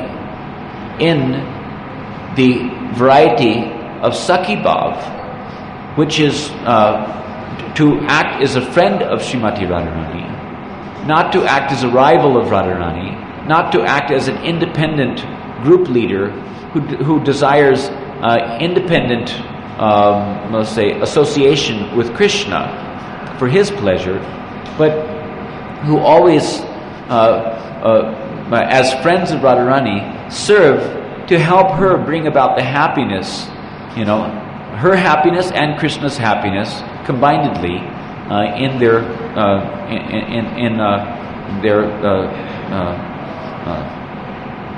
divine conjugation, etc. So this Sakhi Bhav also is having different categories. So this may sound very technical, but if you can hang on to the ideas and try to understand something of it, we'll draw some nice conclusion about the thing. That is that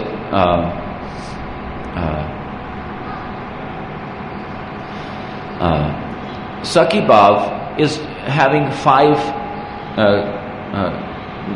basic categories. There are what are called as Parampreshta Sakhis. They are the Asta Sakhis of Radharani, as distinct from the Asta Gopis. Asta Gopis includes Chandravali, etc. They are the group leaders, the 8 main group leaders, Radharani being the foremost. But then Radharani and each group leader, they have their 8 Sakhis, 8 main Sakhis. So Radharani's Sakhis, our main Sakhis are Lalita, Vishaka, Chitra, Indulekha, Champakalata, Tungavidya, Rangadevi and Sudevi. These Asta Sakhis, they are Parampreshta Sakhis. So just like the attitude of the Sakhis are different from the attitude of the Nayikas, or the heroines, group leaders. So similarly, there are differences in the attitudes of the varieties of Sakhis. So the Parampreshta Sakhis, the Asta Sakhis attitude is one of what is called as Radha Krishna Sama Snehadika. Sama Sneha. Their affection, Sneha means affection. So their affection toward Radha and Krishna is Sama. Sama means equal. Sama Veta Bhakta Vrinda Ki Jai. So their affection is equal. So that is a different attitude. And then there are the Priya Sakhis, who are there are the Priya Sakhis who are that reminds me, I should. The water's probably cold, so anyhow. The Priya Sakhis are also possessed of this Radha Krishna Samasne Adika attitude, although they are subordinate servants of the Asta Sakhis. There are 64 main Priya Sakhis. In other words, each of the Asta Sakhis have 8 principal Priya Sakhis.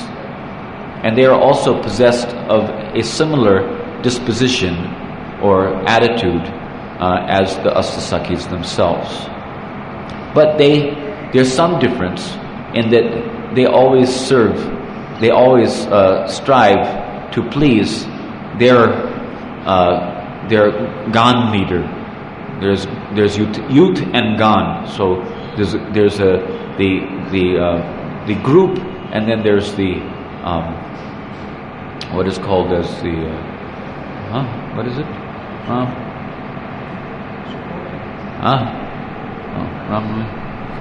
Group, the Yuteshri and Gan, Youth and Gan. No, there's group leader and there's the Ganeshri. Yuteshri means the leader of the group, or the leader of the anyway, subgroup.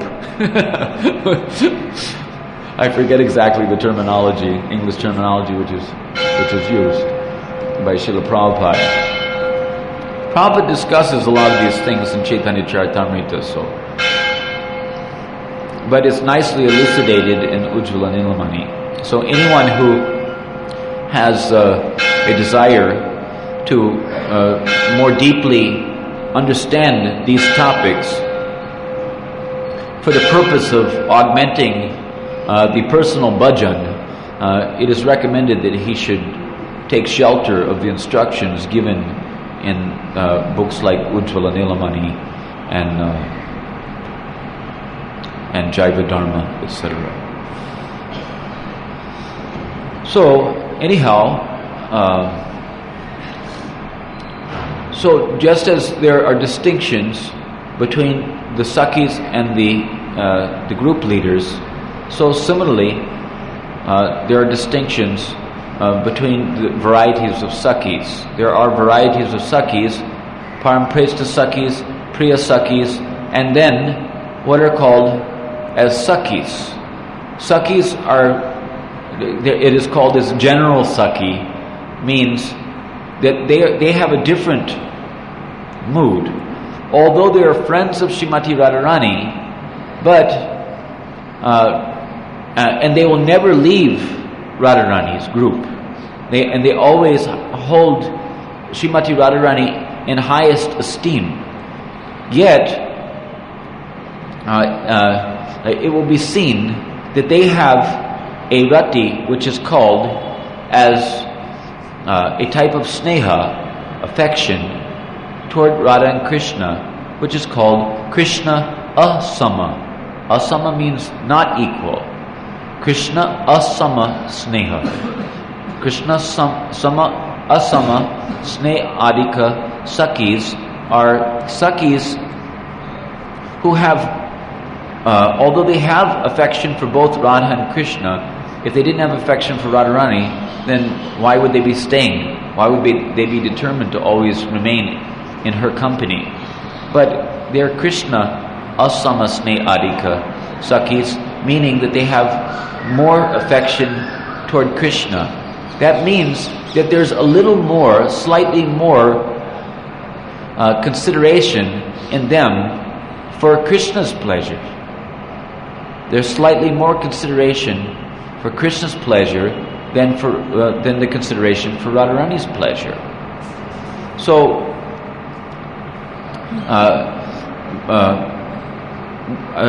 there's a reason why I'm discussing all this, and it's because we're going to read something very nice a little hereafter that involves, if we have some little background information, it will help us to more greatly appreciate what we're going to read. So I don't know if you can hang on to all this, because there's a lot of information, like a barrage, if it's new to you, so it may be a little difficult to hang on to or grasp immediately without some more in-depth study. But anyway, I'm, let's say, kicking off the game, I guess, so to speak, by, let's say, at least punting the ball in the right direction.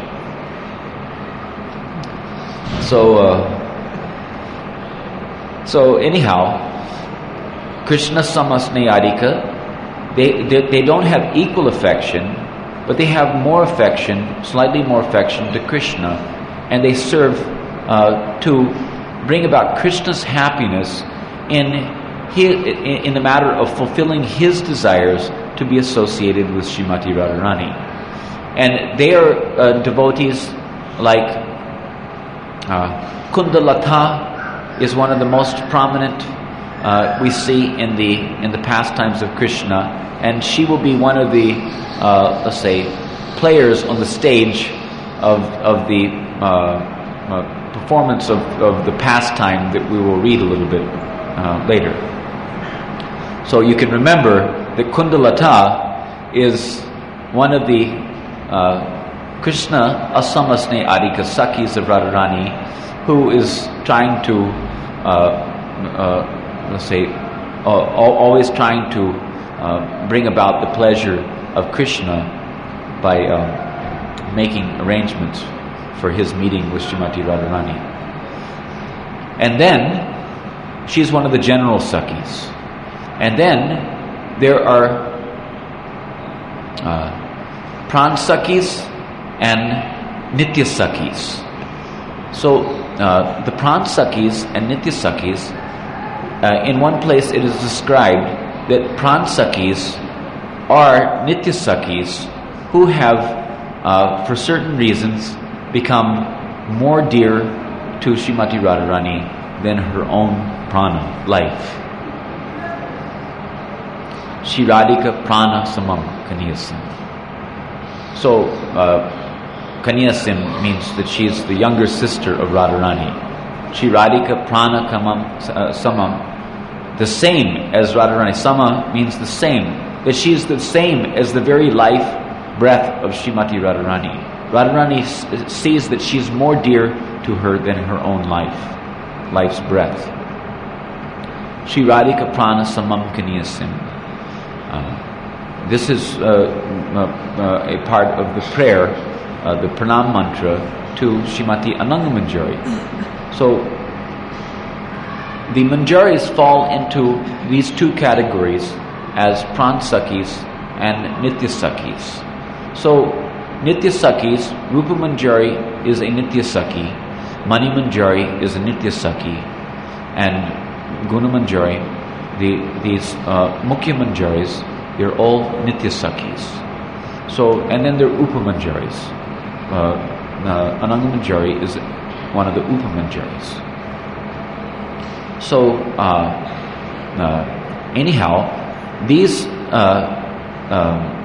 Nityasakis and Pransakis, they have a particular type of attitude of affection toward Radha and Krishna, which is called as Radha Radhika Asama Sne Adhika. So although they have love for Krishna, they have a secret love for Krishna, but their love for Krishna is governed by their affection, their slightly more affection towards Srimati Radharani. So they will not do anything, just like Bhaktivinoda Thakur reiterates a point mentioned by Lord Shiva in the Sanat Kumar Samhita, which is telling that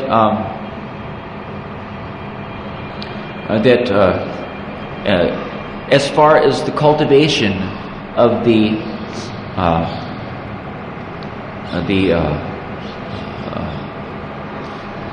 Radhika Asamasne Adhika type of Raganuga Bhakti, which has, or Kamanuga Bhakti, in this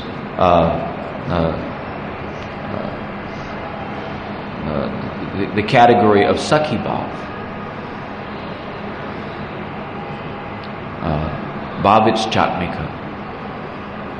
To have the bhava of the Yuteshwari, the desire to have that same bhava, or to relish the bhava within one's own self. This cultivation of the Manjari's mood, following in the footsteps of Rupa Goswami and Raghunath Das Goswami, Sanatan Goswami, the six Goswamis, as well as Krishnadas Kaviraj Goswami and Lokanath Goswami. They are all Manjaris, the Ashtamanjaris. So, following in the footsteps in the matter of cultivating the type of devotional attitude which they advocate and primarily propagate. It is an essential element to understand something about that in such cultivation, that if Krishna will meet, because this is the bhav which is to be cultured by the sadhaka. It's not that you are already, in the leelas of the Lord. That is a preposterous idea, to think that I'm already in the leelas of the Lord. We have not yet gone to that position as sadhakas. But the sadhaka is entitled, when he has an anxiousness and an appreciation for the dealings of Krishna and the gopis, by hearing such descriptions as we are reading presently in the pages of Srimad Bhagavatam, if that attraction and appreciation is arising in the heart, and desire to also, let's say, pursue that type of devotion to the lotus feet of Krishna, to the lotus feet of Radha and Krishna, if that arises in the heart, then one certainly has the eligibility to pursue the path of this type of Kamanuga bhajan. So, in the course of that sadhana, which is appropriately attended to for the cultivation of this type of bhava, which is commonly known as gopi bhava, which is a type of madhurya bhav, as we will as we have discussed to some extent. Not everyone will want to cultivate this, so it is not like you will eat it and you will like it, that we're trying to cram the thing down anyone's throat, but displaying it is useful and necessary, because it is meant to encourage, to show the devotees of our sampradaya, of our movement, that at the feet of Srila Prabhupada, it is quite possible for us to, let's say, gain entrance into these things and actually perfect that bhava, which facilitates our admittance into the leelas of Krishna, in a pure transcendental spiritual body, which is befitting the fullest expression of those bhavas. So Bhaktivinoda Thakur tells that one should understand something about oneself if one is desirous to cultivate this bhava, having been so attracted. That one should understand that he is a Braja Kishori, she is a Braja Kishori, about 13 years of age, and that within her heart is a secret love for Krishna. Secret love. Of course, secrets can sometimes be open secrets in the right company. So, and furthermore, there's a delineation of the Ekadasa Bhav, which is required, means there are 11 aspects to contemplate in the matter of cultivating the ideal spiritual disposition of a Braja Kishori as a maidservant of Srimati Radharani. One's name, one's bodily beauty, and all these things are there. And then furthermore, that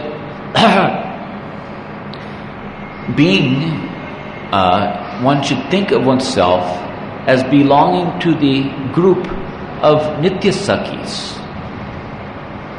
Nitya Sakhis who have this Radhika Asama Sneha.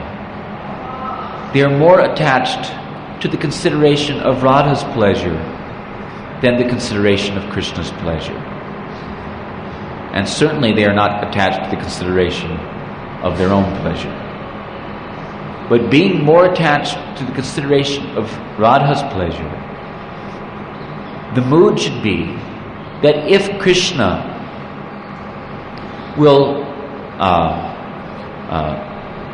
if you will go to take a message in your meditation on your, let's say, desires for sevas to the Leelas of the Lord, if you will go to take a message to Krishna, or if you happen to be picking flowers and Krishna chances to appear on the scene, and if he will make advances toward you, try to put the make on you as such. If he will, suggest that come on, baby, let's dance. But because after all, as mentioned by Chaitanya Mahaprabhu in Shishastakam, Krishna is a lampata, or a transcendental devotee. So he can do whatever he wants. He's the supreme enjoyer, the supreme transcendental autocrat. And usually he gets his way, but not so fast, Buster. Is the idea. That if he expresses his desire to intimately associate with you, you will not agree. You will disagree. Even you will vehemently disagree. Forget it, Buster. We're not dancing tonight. So like that.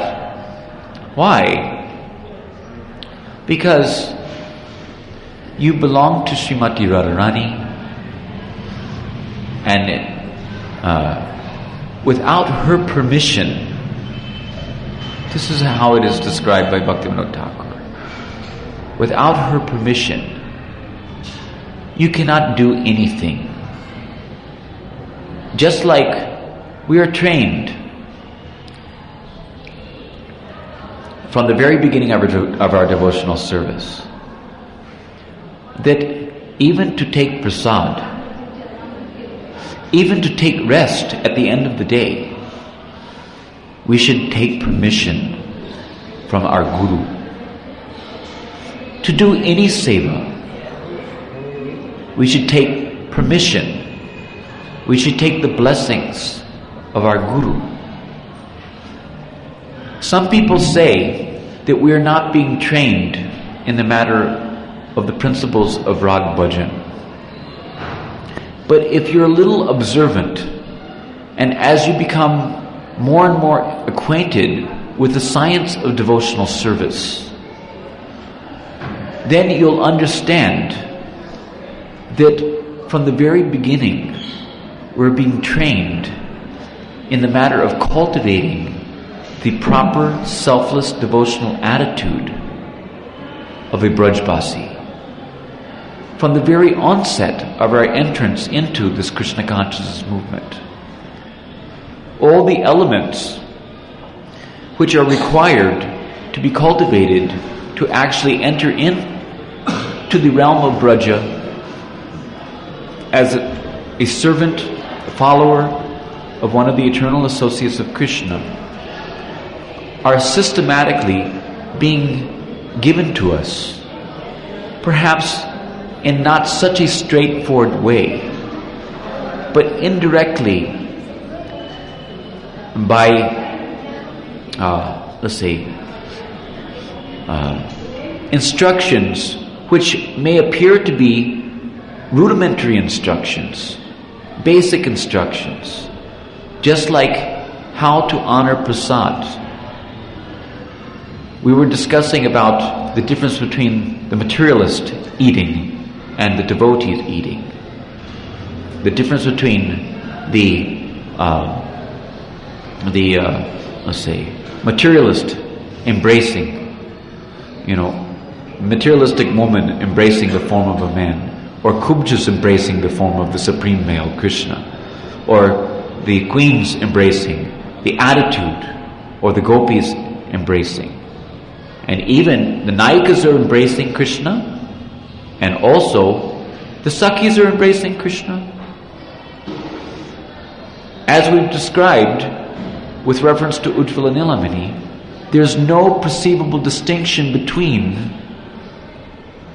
the desire for union with the beloved and Samartha Rati. And we've delineated the different categories within the basic category of Samartha Rati as being Nayika Bhav and the 5 types of Sakhi Bhav, which are also Samartha Rati. But it's a question of approach. So we are being trained to, let's say, imbibe the principles which form the very basis of the cultivation of that bhav. We're being trained, we're given the chance. It's a question of our receptivity. It's a question of our ability to recognize the value of what we're being given by Srila Prabhupada. So, in the cultivation of our let's say appreciation of Krishna consciousness, as we gradually make progress in Krishna consciousness, it is very essential for us to understand and recognize, appreciate how it is that Srila Prabhupada has been properly guiding us in the matter of the cultivation of the principles of Rag Bhajan from the very beginning of our devotional service. Let's say, instruction how to honor prasad is very vivid in this regard. Prabhupada says that we should honor prasad not like the materialist eating, just gorging, for gratifying the tongue and belly and ultimately the genitals, but rather because they're in the line, straight line. If one can control the tongue, jiva vegam, if one can control this jiva vegam, the pushing of the tongue, then one can control all the senses very easily. So, it is not that we gratify the tongue with the prasad. As we've discussed before, Bhaktisiddhanta says that one who has that attitude toward the Mahaprasad, that he becomes fit for another birth in this material world with which to gratify himself with the Mahaprasad. But he doesn't cultivate, if he doesn't go beyond that idea of gratifying his senses with the Mahaprasad, then he doesn't actually have the spiritual disposition which merits his entrance or her entrance into the spiritual realm. So therefore, such a devotee must again take birth. And perhaps that is why 90%, as Prabhupada is told, 90% of Srila Prabhupada's followers will again have to take birth. Because they're not carefully cultivating the proper bhakti bhavana, devotional attitude, in the course of their association with the elements of this Krishna consciousness movement. They take this temple to be as a place for eating and sleeping, for one's personal comfort zone or whatever. Like this, instead of actually understanding the real internal purpose of the whole thing, to augment the proper devotional attitude, not only in ourselves, but to facilitate that increased devotional experience in others in the matter of preaching Krishna consciousness. So, rather, how to honor the prasad is that we take the prasad, and by tasting the prasad, we appreciate how Krishna has enjoyed the beautiful, how he's enjoyed the fragrance of this flower, or the fragrance of this sabji or whatever. Yeah. How he's enjoyed and not only how he's enjoyed, but even more highly elevated consciousness. Because to appreciate Krishna is very good, but higher than appreciating Krishna or worshipping Krishna is to appreciate or worship the devotees of Krishna. Higher than worshipping the devotees of Krishna or appreciating the devotee of Krishna is to worship and appreciate the devotees of Krishna. Das das anudas. Or as it translates in terms of our discussion on the cultivation of the Madhurya Ras, dasi dasi anudasi. So, not only to appreciate how Krishna's tasting, but to appreciate the devotion, the dedication, the heartfelt feelings, the arduous endeavors on the part of the devotee in the matter of the manifestation of his or her expressions of her desires to please Krishna. So,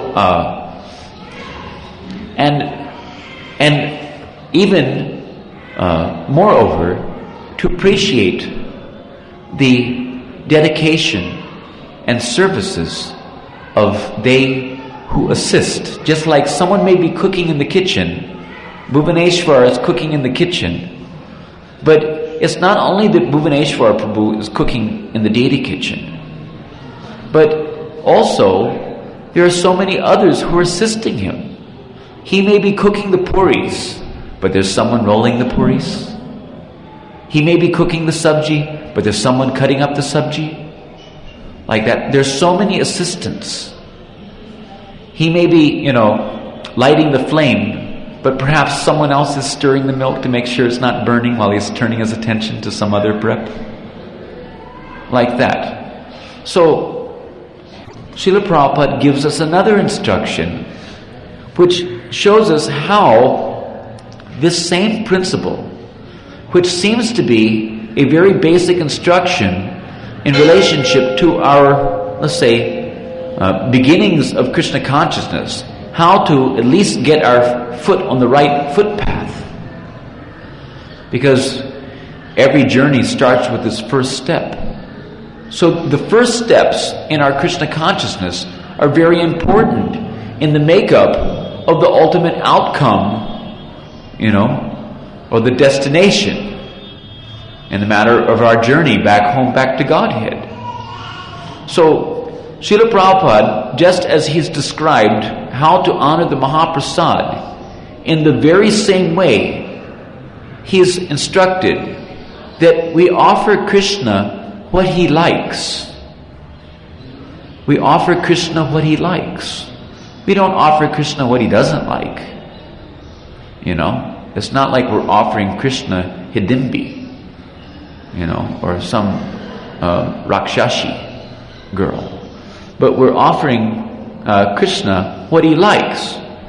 And Prabhupada asked, what does Krishna like? What does Krishna like?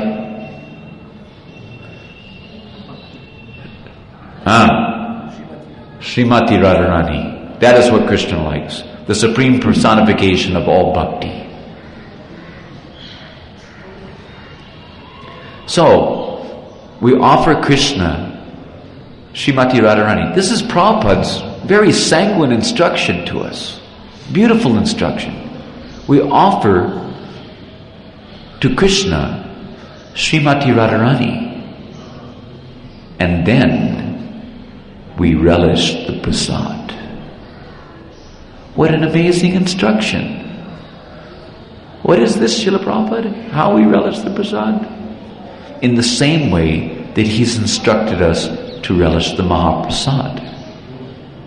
We relish how it is that Radharani's beautiful eyes, Radharani's beautiful face, her beautiful long curly black hair, which is comparable to swarms of bumblebees, swarming around the lotus of her face, etc.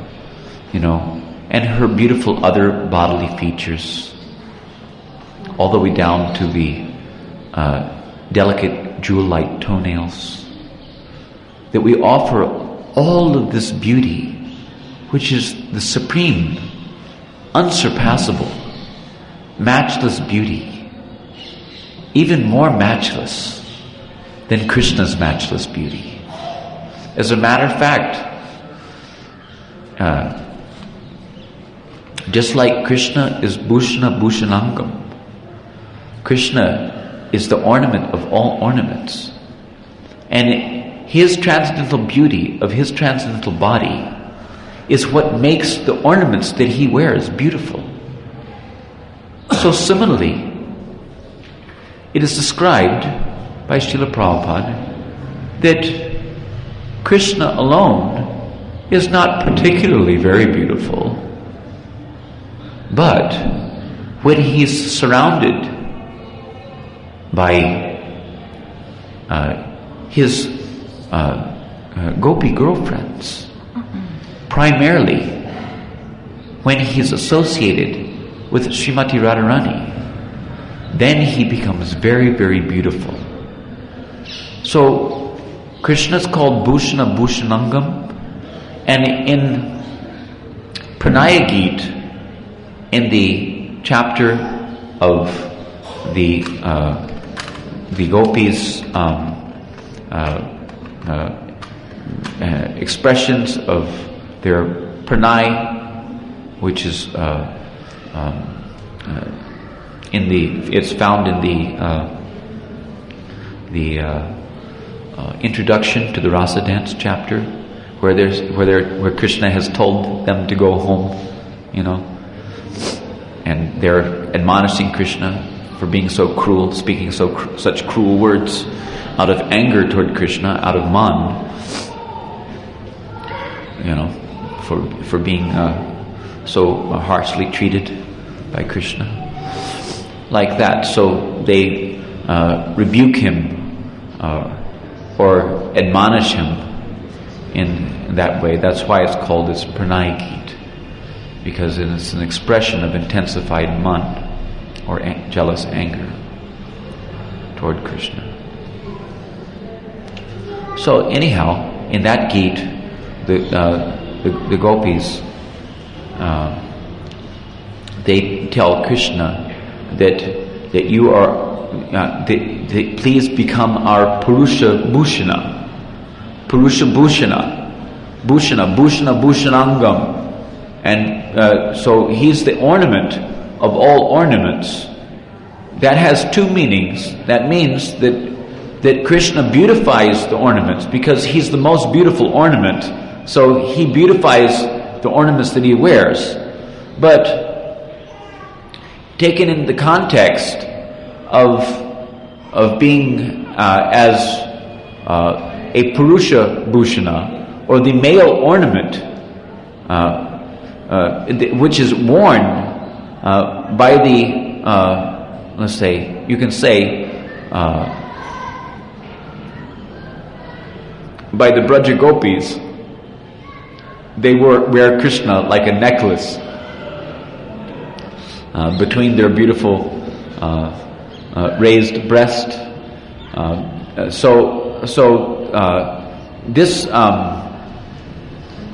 This indicates that Krishna is the Purusha Bhushana, that it is when he becomes the ornament of the gopis, then just like it is Krishna and his sublime beauty which beautifies the ornaments that he wears. Similarly, when he becomes the ornament which is worn by the Braja Gopis, primarily by Srimati Radharani, then it is he who becomes beautified. It is not that Radharani becomes beautified, although there is a transcendental competition, but in the ultimate, let's say, essence of let's say the competition or warring in the matter of the reciprocal expressions of cupidity in the dealings between the gopis and Krishna, it should be understood that almost invariably it is Radharani who wins. So, although Krishna sometimes wins, but that's only when Radharani allows him to win. Because after all, Krishna is called as Madan Mohan, but Radharani is called as Madan Mohan Mohini. So she is the supreme, let's say, emblem of all transcendental deliciousness, for the pleasure of the senses of Krishna, transcendental beauty and sweetness. So, we offer Krishna what he likes, Srimati Radharani, in all of her transcendental sweetness and beauty, and then we relish the prasad. How Krishna has enjoyed the beautiful eyes, the beautiful other, let's say, slender limbs. Radharani is called as Krishangi, which means she has very slender and tender limbs. So how Krishna has relished all these things in the matter of his association with Srimati Radharani. So we offer him what he likes, then we relish the prasad. What is the prasad? The prasad is Radharani. Radharani's prasad. But we don't relish like Ravana. We don't relish like Shankasura, like we just relish, where we just read this story of Shankasura slain by Krishna when he tried to steal Radharani and the gopis away from Krishna and Balaram who were singing.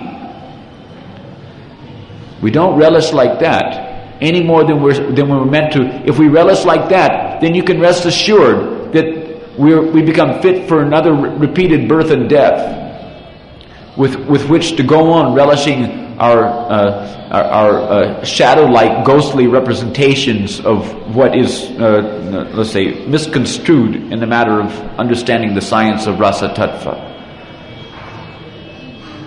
So we should certainly not relish like that, any more than the devotee is expected to relish the prasad by using the prasad, exploiting the prasad for personal material sense gratification. So we should relish the transcendental affairs of the divine meeting of Radha and Krishna, or Krishna and the gopis, by trying to appreciate how it is that Krishna has enjoyed all that beauty, which is meant for his pleasure alone. And if we will do so, then it may be possible for us to cultivate the disposition which merits our elevation to the plane of serving those rasas, serving that transcendental mellow in the eternal association of Krishna in his Nitya Leelas. So, but beyond that understanding and appreciation of how Krishna has enjoyed, we have to remember that Radharani is not alone, any more than Bhuvaneshwara, assisting Srimati Radharani by helping her to cook nice preparations for Krishna in the deity kitchen is alone. Just as Bhuvaneshwara has his assistants, so Radharani has her assistants. The Sakhis have taken so much trouble, and with so much effort, decorated Srimati Radharani in so many wonderful ways, by painting pictures, on her cheeks and on various other extremities of her transcendental, luscious bodily beauty. So,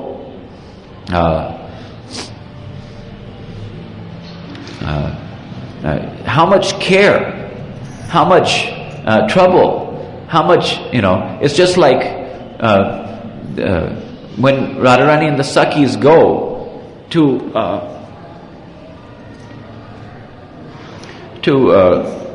meet with Krishna. And then sometimes it is seen. We will take a little look at that in a couple of minutes. It's getting later and later, but anyhow, you're still here, so I guess you don't mind missing prasad. But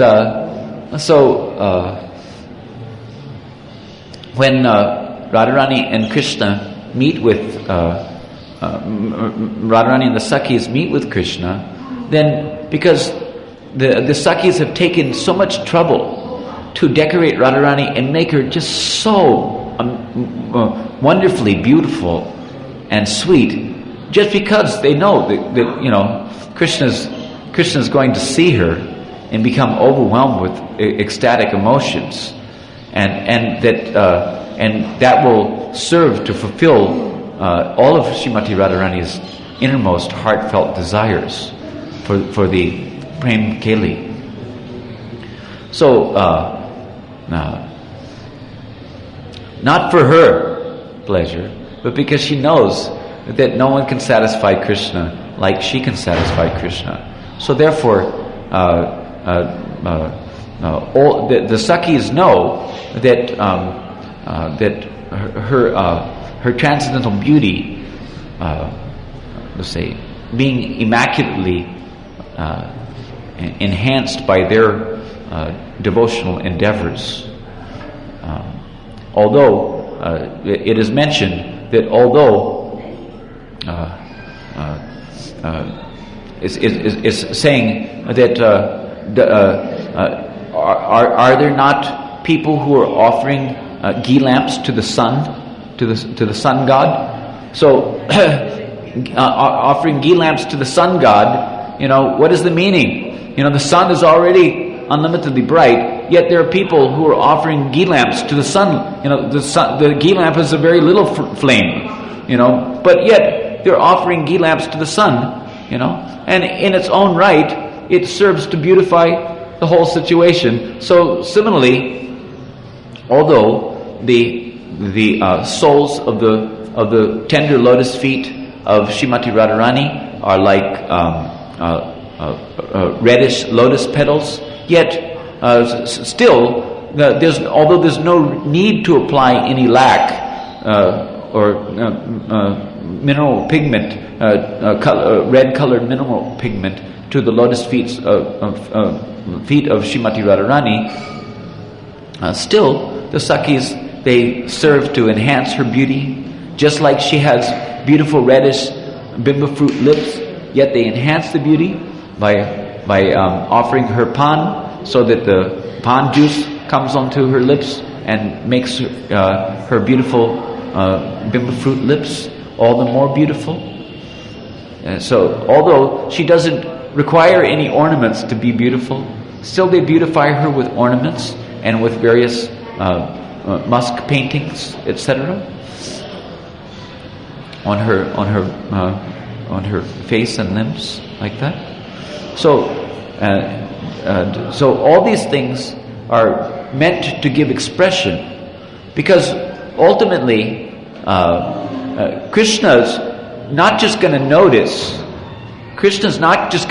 the beauty of Srimati Radharani, but he's going to notice that it's going to come to him that how she has been so beautified by all these nice decorations. Certainly she didn't do all this by herself.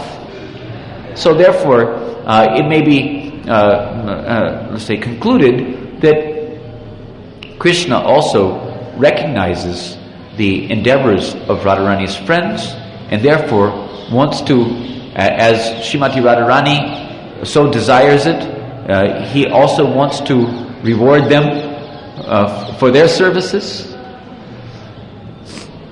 in his own way. So like this, we can appreciate that as Krishna, as Radha and the Sakhis proceed toward the forest of Cupid, and then in the kunjas of Braja, so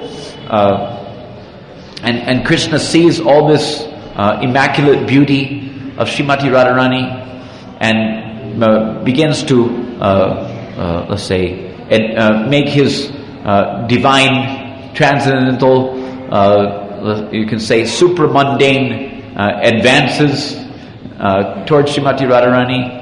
You know, the Sakhis, they admonish Krishna, saying, "Why are you, even thinking to dare to mess up all of our nice decorations that we've spent so much trouble?" Of course, the nice decorations were meant for his pleasure, but so it's just like, it's kind of like, a mundane example can be given that someone in the West, there's this Christmas. I don't know whether it's, but in America anyway, there's a Christmas tree, and Santa Claus brings presents, but actually it's the mother or the father or the brother or the relative or someone, who has so nicely wrapped this present, and here comes the pranky boy coming along, on Christmas morning, and sees the presents, and it has his name on it, and rip,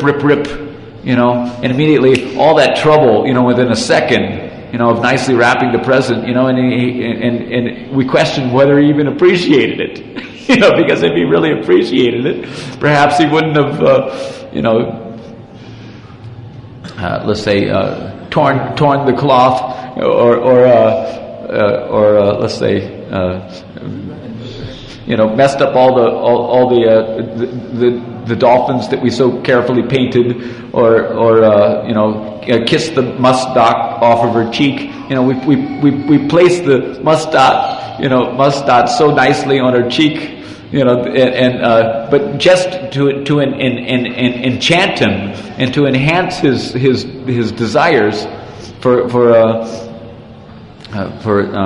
his pleasure pastimes. But here he is, he's gone and kissed it off. So many times, the manjaris, they will very boldly and arrogantly, they will say, you stop this nonsense, you rascal. We've taken so much trouble, how dare you? And they make it impossible for him to actually have the chance to relish that transcendental present. They're offering him a transcendental present, not exactly a Christmas present, but a Krishna's present. Krishna's present. So anyhow, like that, Srila Prabhupada has given us a wealth of instruction, which is ultimately meant to prepare us to enter into the relishment of the beauty and sweetness of Braja Bhakti, and anyhow, I was going to read some things here from Krishna Samhita, but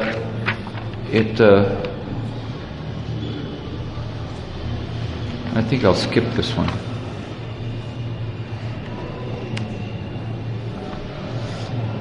I'll just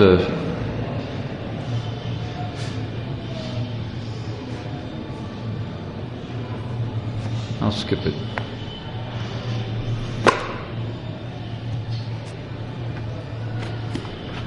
And I'll go to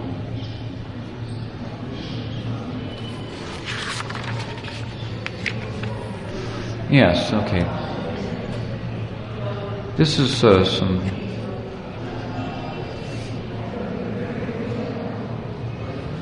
oh wait.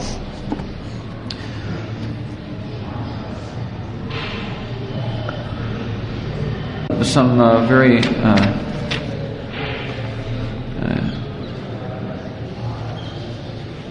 anyway, I'm not going to go into it very much. Is describing how it is that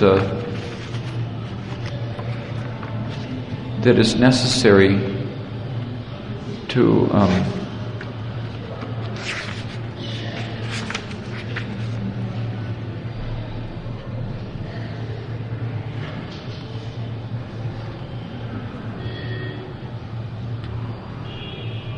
he says many nice things,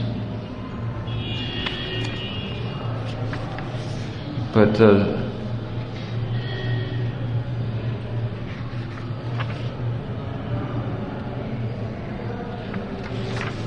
he makes a point. I'll just try to let's say summarize the idea.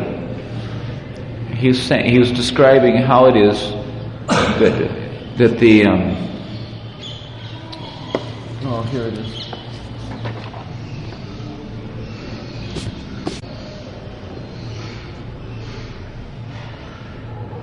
The necessity of the sadhaka.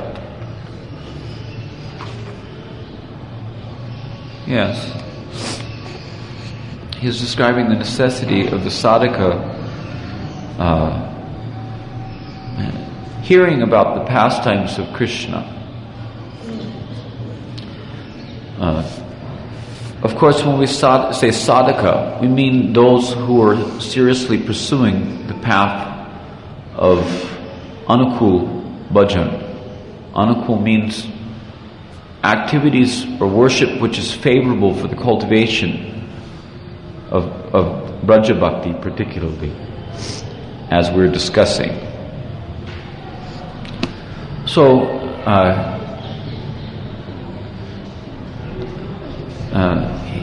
this is near the summary of his anyway, Chaitanya Shikshamrita by Bhaktivinoda Thakur. Attain the highest stage by deciding your present qualification. You know, how many of us are how qualified anyway? You know, so we have to decide our present qualification, and then let's say by attain the highest stage by deciding your present qualification, practicing yukta vairagya, and by constantly chanting the name, the holy names. After understanding the topic of rasa, and rasa can only be understood, you know, by associating with pure devotees. There's no question of understanding rasa, you know, by associating with mundane, let's say, externally oriented materialistic people or even materialistic devotees. Rasa must be understood from sampradaya, from Guru Parampara. If it is not understood from Guru Parampara or sampradaya, it is not understood. So it is necessary, though, to advance in spiritual life, it is absolutely essential to understand the science of rasa. Because without understanding the science of rasa, there's every chance that a practicing devotee will again fall down to the material platform. So he's saying, after understanding the topic of rasa, and taking support of the activity, service, and mood suitable to the self, because every individual will have a particular mood of devotion toward Krishna in one of the 5 rasas, either in Shanta, Dasya, Sakhya, Vatsalya, or Madhurya ras.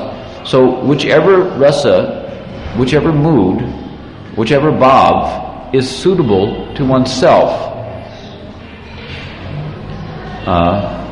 by taking shelter of that, the devotee should enter the meditation on the 8-fold pastimes of Krishna, called as Astakalya Lila. So, but one might say that this, has to be done at a particular stage, and of course, it is recommended that this should be done at the stage wherein one is purified in his hearing, and which is characterized by his ability to recognize within himself his own individual inclination toward a particular bhav or toward a particular mood in one of the 5 rasas. So when someone is recognized, when a devotee, a sadhaka, practicing devotee, not a perfect devotee, but a practicing devotee, has recognized within him or herself a particular inclination, then it's possible to take shelter of that, of the activities and service and mood suitable to the self. So in such a way enter the meditation of the 8-fold pastimes. We should understand that it is not possible to enter. There's no question of artificially entering into the meditation of the 8-fold pastimes, but rather that meditation is a consequence of having sufficiently heard these pastimes. By hearing and chanting the pastimes of Krishna in the association of like-minded devotees, it may be possible for the smarana to become manifest. Shravanam Kirtanam Krishna Smarana. So Shravanam Kirtanam or Radha Krishna Smarana, Leela Smarana. It is not possible. Shravanam and Kirtanam culminates in Smarana, and therefore conversely it should be understood that Smarana is the the outcome of proper Shravana and Kirtana, hearing and chanting about Krishna's name, form, qualities, and pastimes, with right understanding in the association of devotees coming in the Vaishnava Sampradaya. So, then very easily, by meditating on these 8-fold pastimes,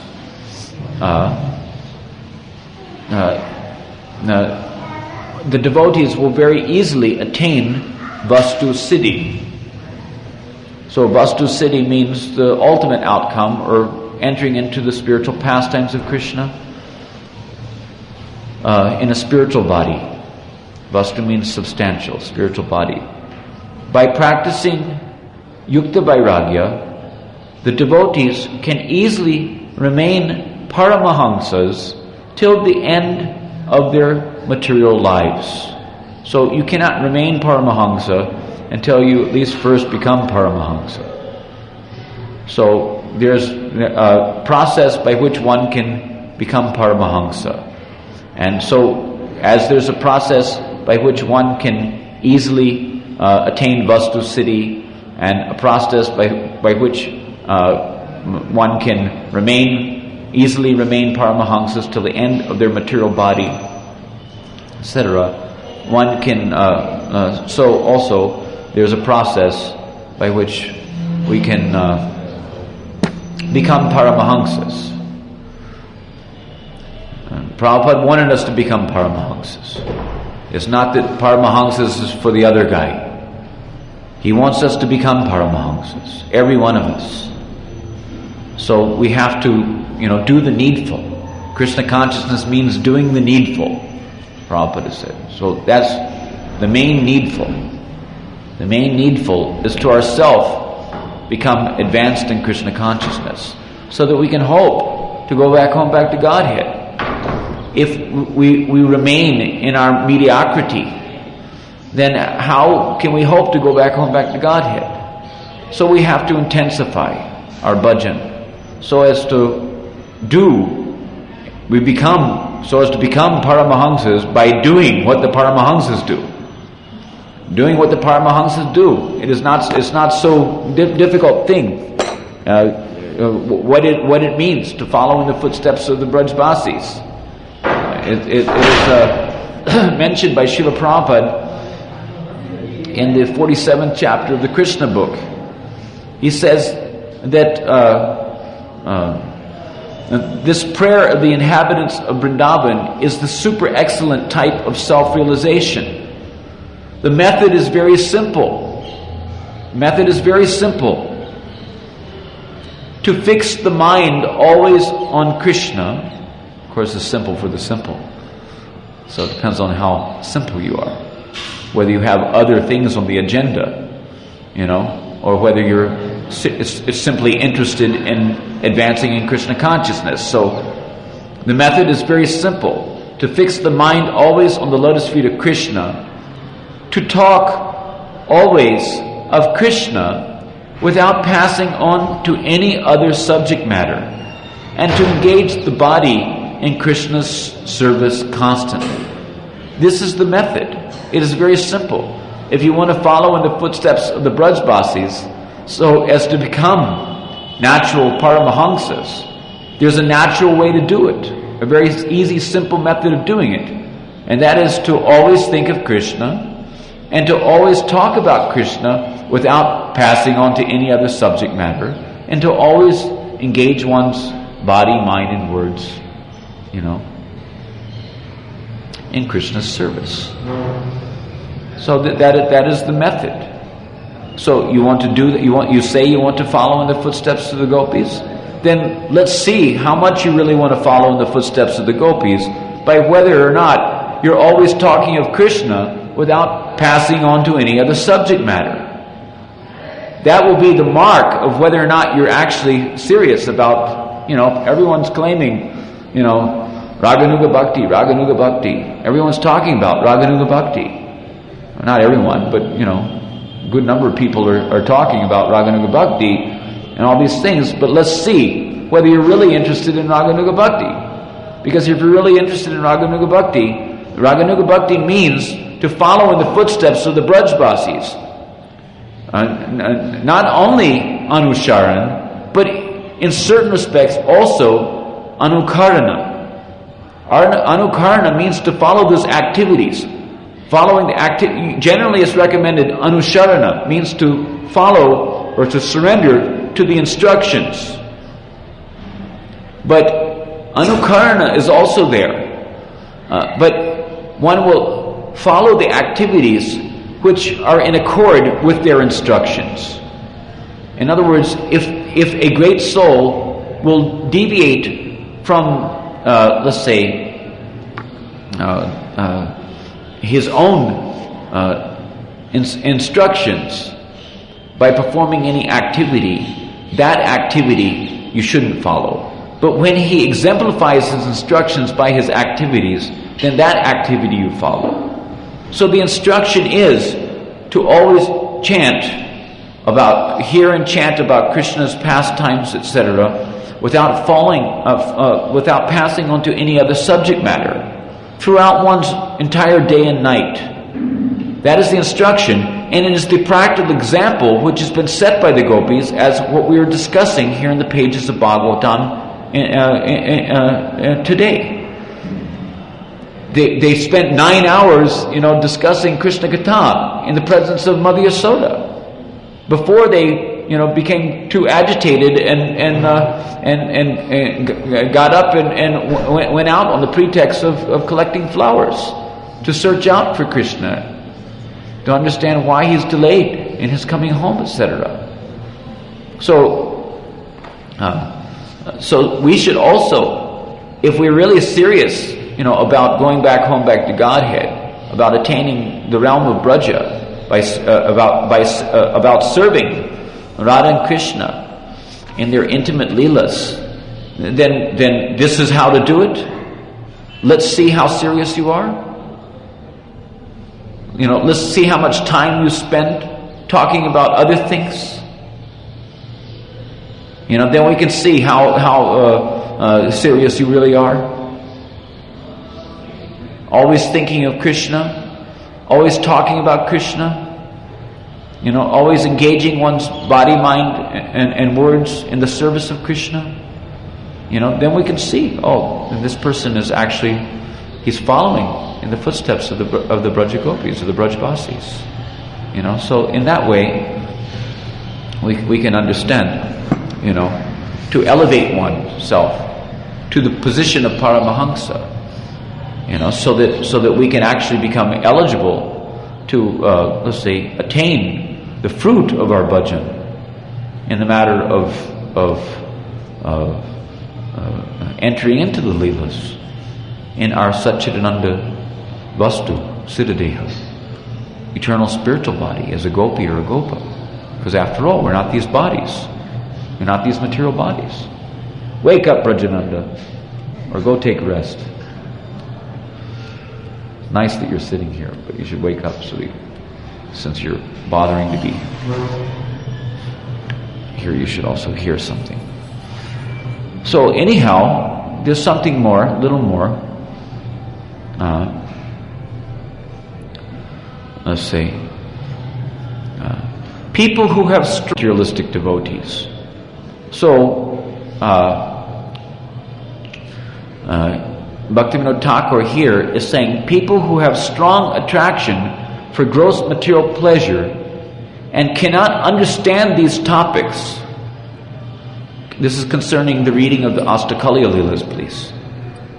We're not discussing the reading of Bhagavatam.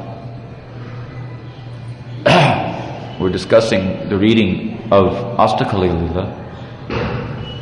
Or that,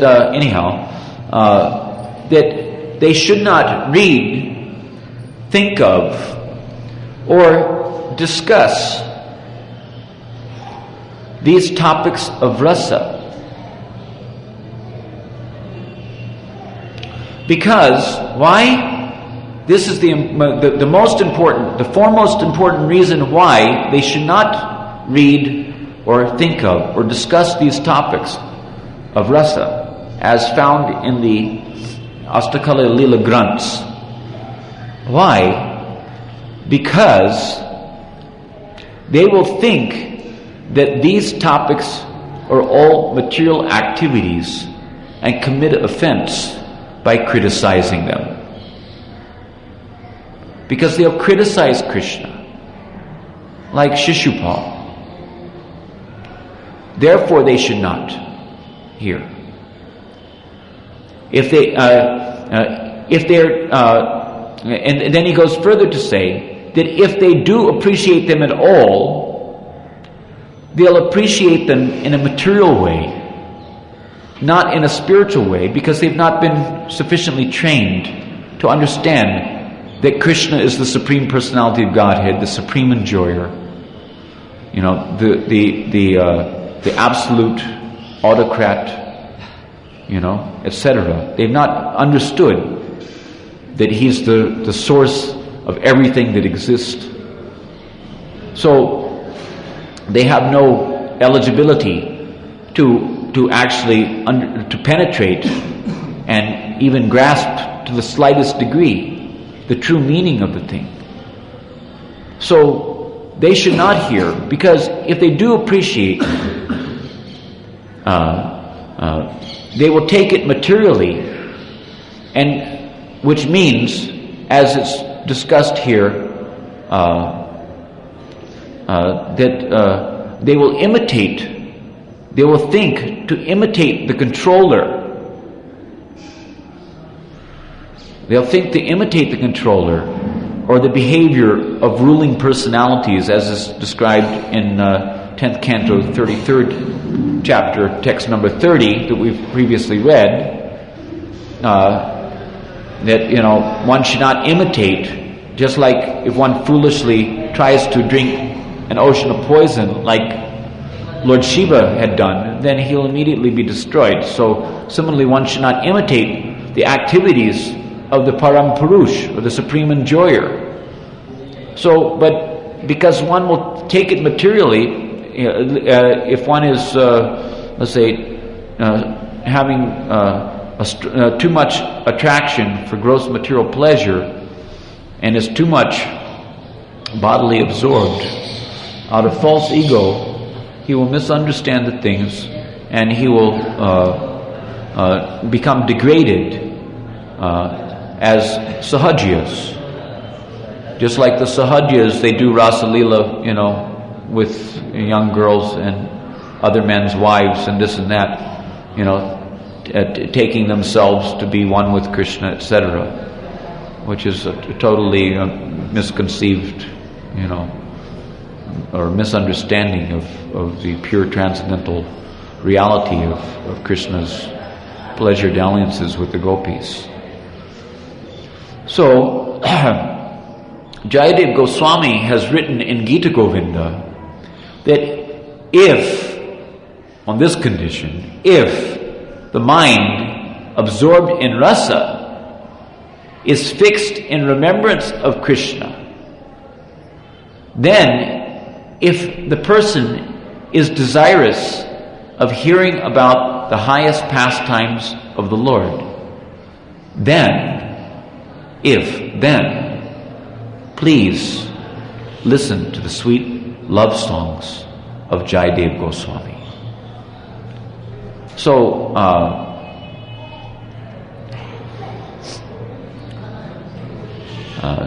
it's to be understood that these topics are really reserved for the topmost devotees, the Premika Bhaktas, because they can actually serve the topics, whereas others may misconstrue and do a disservice by either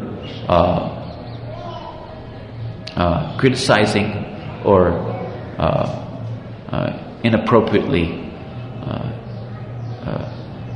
applying the ideas to their own false egoistic conceptions of themselves.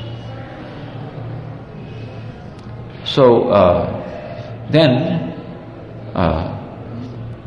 he goes on further, Bhaktivinoda goes on further to say that Mahaprabhu has instructed that the devotees should listen carefully to the pastimes of the Lord in the Bhagavatam. By this, the supreme rasa will manifest. The last verse of the 4 essential verses, Chatra Sloki, of the Bhagavatam says, a person who is searching after the supreme absolute truth. So is there anyone here who is not searching after the absolute truth? Who is not sincerely searching after the absolute truth? Is there anyone here that cannot accept that Krishna is the Supreme Personality of Godhead? A person who is searching after the absolute truth, the personality of Godhead, Krishna, must certainly search for it up to this, in all circumstances, in all space and time, all circumstances. He must search in every circumstance. If he's actually interested in searching after the absolute truth, it will be understood that he's searching after the absolute truth. The mark of his sincerity will be that he's searching after the absolute truth in all circumstances in all space and time, and both directly and indirectly. In other words, his life is nothing but a search for the absolute truth. If he's concerned with pursuing his relative so-called truths of family, society, friendship, and love, independently of his search for the absolute truth, then we should understand that he is not, let's say, a fit candidate for receiving this instruction. But if a person is searching after the absolute truth, he's saying that such a person must certainly search for it up to this in all circumstances, in all space and time, and both directly and indirectly. So, when we talk about such a person, it means that he is a serious sadhaka. Someone who's searching after the absolute truth is either a siddha or he's a serious sadhaka. Serious sadhakas, or practicing devotees, who spend their whole time, day and night, absorbed in the practices of favorable devotional cultivation. These persons must, in all time and circumstance, in all space and time, he said, in all circumstances, in all space and time, and both directly and indirectly, search for the absolute truth. So, the highest knowledge is prema. That is the highest knowledge is described in Bhagavad Gita as let's say being, what is it? I can't remember the Sanskrit. He's saying this Raja Vidya Raja Guyam shloka. Pratyaksha what is it? Swagam. I can't read. My tongue is. Yeah, so Sukham Kartam Avyayam. Yeah. So that's why I don't read the Sanskrit sloka usually, because I have trouble reading the Sanskrit. Anyhow, this knowledge is the king of education, the most secret of all secret. This knowledge is the knowledge of prema. Prema is that knowledge that is being discussed, and prema means prema bhakti. So it is the purest knowledge, and because it gives direct perception of the self by realization, it is the perfection of religion. It is everlasting and joyfully performed. So Bhaktivinoda Thakur here in this book, he advocates that one should, let's say, try to understand the pastimes of Krishna through the process of samadhi. And samadhi means that subtle process by which one can gain a perception, a true perception of the inner self, or the spirit soul, one's own, what is it? Jivasya tattva jigyasu. This is another point. The same point, actually, where in Bhagavatam it is mentioned that kamasya na indriya pritir labho jiveta yavata. He says that life's desires should not be aimed at sense gratification, but one should live a healthy life, because this life gives us a chance to inquire, to search for the absolute truth, to search about the truth, jivasya tattva, to understand the truth about the jiva's eternal relationship with Krishna. Jivasya tattva jigyasu, narto yas cheha karmabi. There should be no other goal to any of our activities. whether it's eating, sleeping, mating, or defending, or whatever it may be, whatever activities that we're doing, there should be no other goal to that activity than the search for the absolute truth. So, therefore, it doesn't matter which ashram one is in. It doesn't matter which condition of life one is in. But that search should be there. When the search is there, and when those activities are in pursuit of that search for the absolute truth, then one is said to be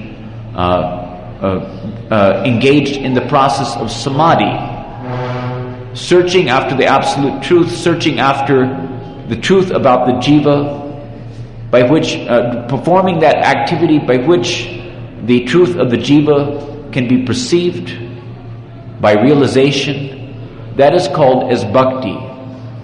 Bhaktyamam abhijananti yavan chasmi tatpataha. That one can know Krishna in truth by bhakti. So in this way,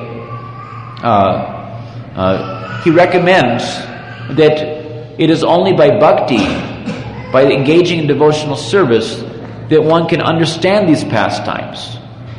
So to be a serious sadhaka means that one, in all circumstances, in all space and time, both directly and indirectly, not that one is, let's say, casually, that sometimes I'll dabble in bhakti, but then on with life's business of eating, sleeping, and mating, defending, as if eating and sleeping and mating and defending will be in the forefront.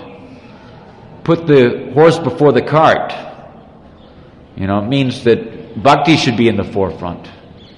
And any eating, sleeping, mating, and defending that we must do, if we must, should be done following the principles of bhakti, in pursuit of bhakti. Then they become favorable.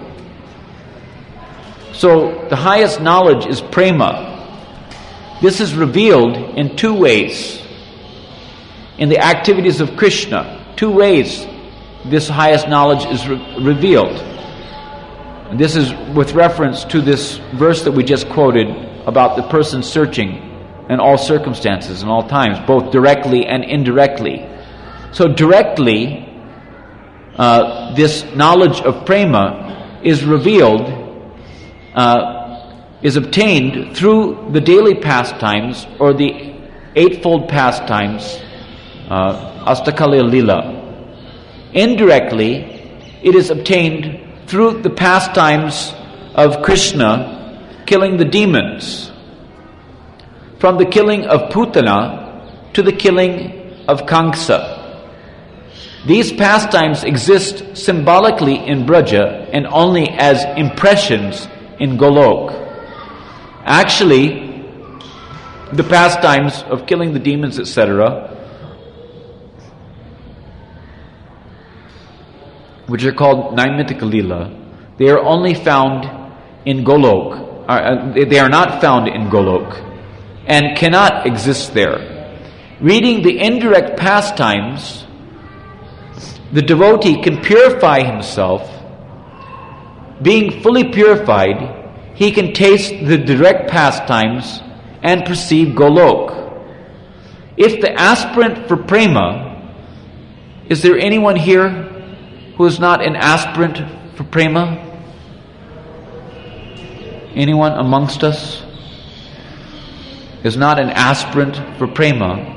So he says that if the aspirant for prema very carefully cultivates in this way, that is, taking advantage of, aspirant means that he doesn't have prema yet, but he's aspiring to prema. He's concerned only with prema dharma, either as a bhavuka or as a jataruchi, or as a sadhaka, a serious sadhaka, madhyam adhikari, particularly, it should be said. Even if, let's say, so these are aspirants of prema.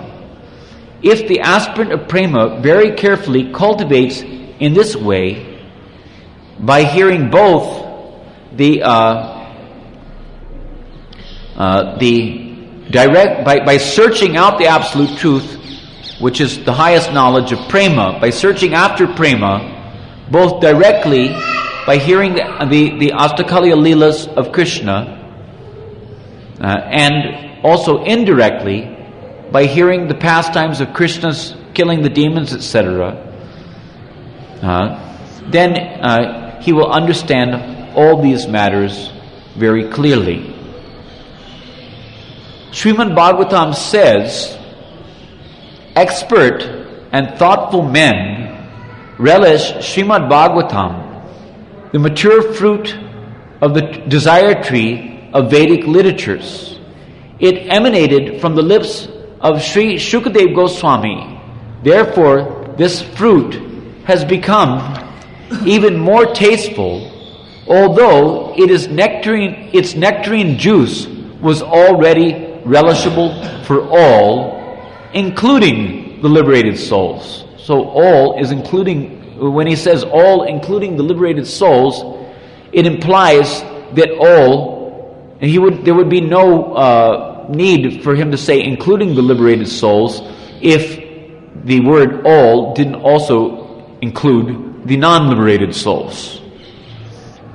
So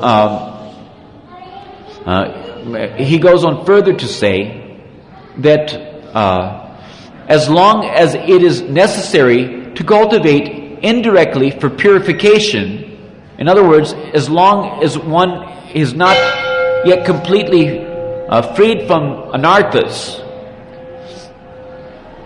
then it is necessary to cultivate indirectly by hearing the pastimes of Krishna's killing the demons, etc.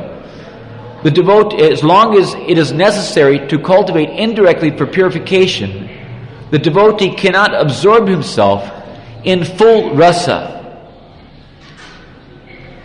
The devotee cannot absorb himself in full rasa as long as there are anarthas plaguing the heart.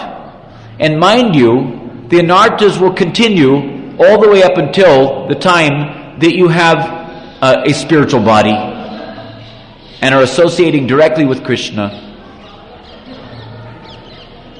in his Bhoma Leelas. The anarthas are not absolutely eradicated until that time. So therefore, we should not think that it is possible for us to fully relish rasa until we get our spiritual bodies and are actually engaged in the transcendental pastimes of Krishna. But it doesn't mean that we cannot relish rasa at all. But we cannot fully relish rasa until that time. As long as it is necessary to cultivate indirectly for purification. So it means that the sadhaka, Gaur Premanandi Hari Hari Bo, it means that the sadhaka is, and even the siddha, they also require to cultivate the indirect process of hearing about Krishna's pastimes of his killing the demons, etc. Although they may focus more on the pastimes of Krishna's, let's say, intimate love exchanges with his devotees in the Nitya Leelas. But it is necessary for all classes who have not yet attained the highest perfection of Vastu Siddhi to hear both the pastimes of Krishna's eightfold and daily exploits and also his killing of the demons. But it should be understood also that the lower you are, in the ascent to the terrace of prema, the more necessary it is for you to hear the Naimittika Leelas, or the pastimes of Krishna's killing the demons and such things, and the less necessary it is for you to hear about the pastimes of Krishna's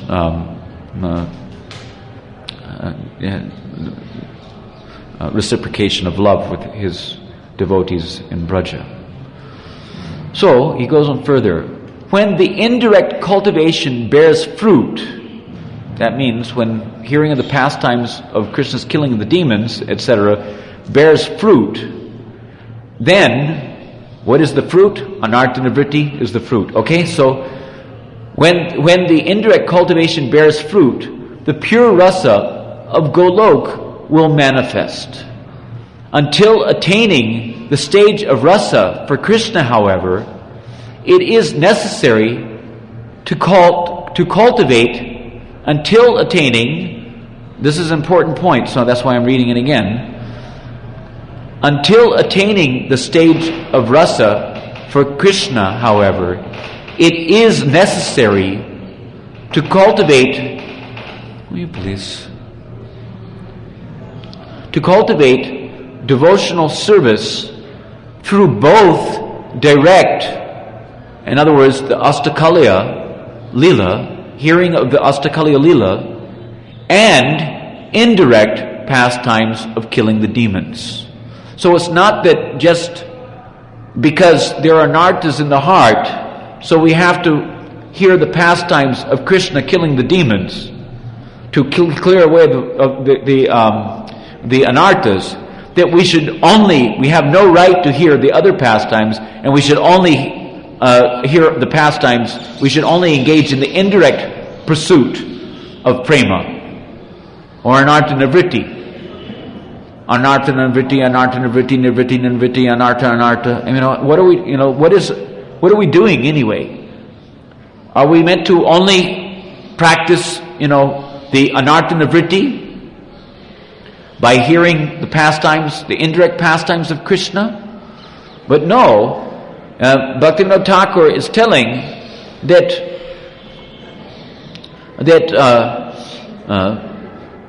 as long as the stage of rasa for Krishna has not been attained, until that time, it is necessary to cultivate devotion through both direct and indirect pastimes of Krishna. So both pastimes of Krishna, that means the Astakaliya Lila pastimes, if one is seriously cultivating, if one is pursuing the absolute truth, if one is a serious sadhaka, sincere devotee, then he must cultivate both directly.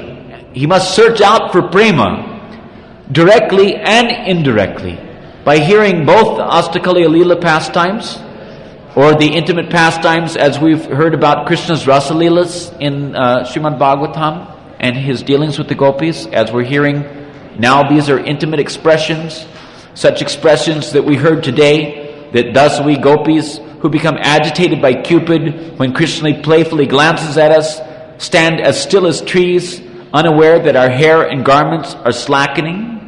Our hair and garments slackening.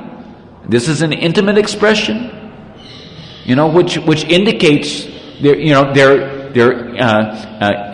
or intimates their desires for love sporting with Krishna, etc. So in this way, it is to be understood that we are to cultivate both directly and indirectly. Upon remembering the daily pastimes, the devotee will taste rasa, and tasting the various other pastimes, he will be able to destroy the obstacles to tasting the rasa. In other words, it is not that it's impossible to taste rasa. We taste rasa by the grace of these pastimes, which have been coming, via media, the Kripa Shakti of Krishna, coming down through disciplic succession. We get opportunity to be associated with that which is Rasa Vaisaha, Krishna himself. Prabhupada is told in the first canto of Srimad Bhagavatam that one can get all the benefit that one could expect to get by direct association with Krishna by associating with these words in glorification of Krishna's pastimes found in the Srimad Bhagavatam. That's a paraphrase. So it is not that we can't, but it's to be understood that if our mentality is not, let's say, properly directed under the instruction of Guru, Shastra and Sadhu, then it can hardly be expected that we can relish rasa. Actually, only the Premika Bhaktas can truly relish rasa. But we can taste something. We can begin to experience the attractiveness of Krishna's Leelas through the realm of Braja, etc., by, availing ourselves to the mercy manifestations of Krishna's pastimes as found in our Acharya's literatures. And upon being attracted, as a matter of fact, it is that attraction alone which makes it possible. Ultimately, it is that attraction. Simply hearing the killing of the demons without hearing these pastimes which attract our heart to Krishna will be insufficient. In other words, it is not enough to simply cultivate the indirect pursuit of prema by hearing the pastimes which help to clear away the anarthas. But it is absolutely essential to simultaneously hear the pastimes of Krishna's pleasure dalliances with his devotees in order to, let's say, awaken the attraction which makes it possible for us to want to kick away all the impediments to our progress to the terrace of prema. So he says, upon remembering the daily pastimes, the devotee will taste rasa, and tasting the various other pastimes, he will be able to destroy the obstacles to tasting rasa. Then, when the material gunas have disappeared, in other words, all this is done before the material gunas have disappeared, please. In order for the material gunas to disappear. Then, when the material gunas have disappeared, the devotee will easily attain the vision of Golok, even within this world. So, anyhow,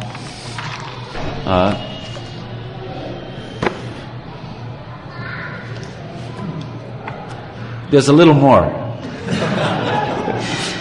We'll try to stop before Arctic. Otherwise, they'll have to ring the little bell. Anyhow. Hare Krishna. So, I'm going to boldly, although I'm sure that some of my watchdog-like God brothers and God sisters, may, let's say, criticize me, but I'm going to boldly read something which should serve to at least tantalize our transcendental taste buds, if we have any at all, awakening, on our Hare Krishna. We are simply picking a single flower to serve the sun god. Why are you so shameless and selfish that you wish to stop us? My dear celibate brahmachari, you have no business in this flower garden where young girls play. Leave this place. Return to your cowherd friends and protect the Sarabi cows as they eat the fresh grasses of Braja. This is Radharani speaking. Upon meeting Krishna, they have some little tussle, in the beginning of their meeting. So, Krishna's forbidding them and giving so many reasons why they shouldn't be picking his flowers. And Radharani is telling, wait a minute, you're saying that they're your flowers, but I say that this is my pastime for us, which was given to me by Brinda Devi. Who are you to stop us? And we're picking a single flower to serve the sun god. So why are you so shameless and selfish that you wish to stop us? As Radharani spoke, the Chakora bird of Lord Hari eagerly drank the flood of nectarine joking words flowing from Radharani's cooling, beautifully smiling, moon-like face. As the Chakora bird Hari drank, the Chakora birds of the gopis' eyes showed signs of dissatisfaction. In other words, they're not, these are signs of dissatisfaction because they saw that Krishna was let's say, becoming, let's say, a little absorbed, you can say, in the beauty of Radharani. So they're showing dissatisfaction because they know what is impending as a result of his such absorption. This kind of dissatisfaction is transcendental dissatisfaction, which is not exactly dissatisfaction. The real meaning of this dissatisfaction is satisfaction, but it is expressed as dissatisfaction. Srimati Radharani proceeded to decorate the neck of her lover Krishna with a garland of blue lotus flowers of her sidelong glances. She became afraid that Krishna might touch her. Remember, we're talking about our Radha Shyam Sundar that we see every day when we're speaking these things. And expressed her contempt for him. This shows the sweet, crooked dealings of Srimati Radharani and her gopis with Krishna, although there's no such real contempt in her heart. But she's expressing contempt. Just like, one time Radharani and Krishna were playing dice, and the prize was that the winner got to kiss the cheek of the loser, and so Radharani lost the game. So was it? No. Krishna lost the game, and it was Radharani who was supposed to kiss the cheek of Krishna. So Krishna tells to Radharani that, okay, you have won, so now come and collect your prize by kissing my cheek. And Radharani, she goes, ooh, who would want to do that, So she's saying like that, but actually, of course she naturally, would like to do that, but just for fun, because these pastimes go on for eternity, so there's ample opportunity. So why not have some fun, of let's say manifesting a contrary Vama mood. So anyhow, where were we?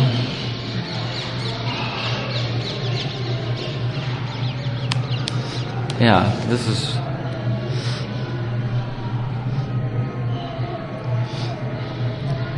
So they manifest dissatisfaction. The gopis' eyes manifested dissatisfaction upon seeing Krishna's eyes drinking the beautifully smiling moon-like face of Srimati Radharani. Srimati Radharani proceeded to decorate the neck of her lover Krishna with a garland of the blue lotus flowers of her sidelong glances. She became afraid that Krishna might touch her, and expressing her contempt for him in a wordless breath, turns around. She playfully turned as if to leave his company at once. The transcendental body of his beloved Radharani was like a wonderful dancer performing before Lord Krishna. By seeing her, he became agitated with amorous longings, and he again grasped the edge of her sari. Hare Krishna. These pastimes should never be misunderstood by trying to place the material conception of mundane, lusty affairs between the men and women of this world upon them. So,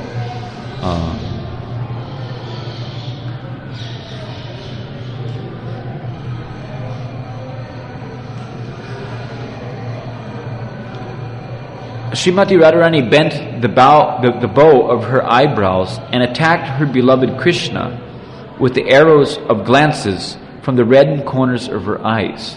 She pierced the armor of his peaceful composure and repeatedly struck him with the toy lotus flower in her hand. Struck by Radharani's lotus, Lord Krishna became filled with transcendental bliss. Indeed, he was not able to measure the intense happiness that filled his transcendental body. His transcendental body, the resting place of numberless universes. It's interesting how Kaviraj Goswami interjects that. The resting place of innumerable universes.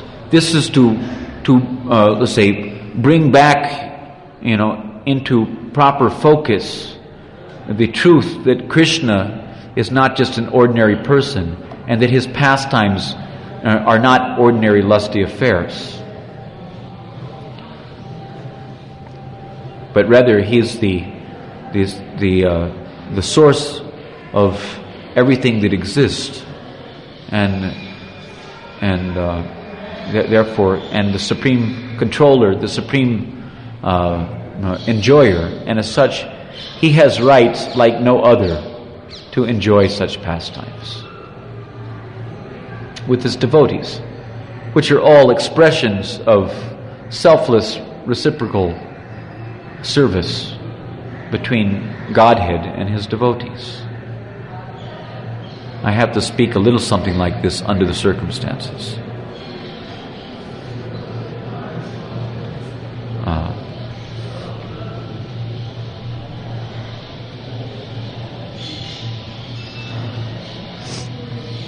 Out of ecstatic happiness, he trembled, perspired, shed tears, and the hairs of his body stood erect.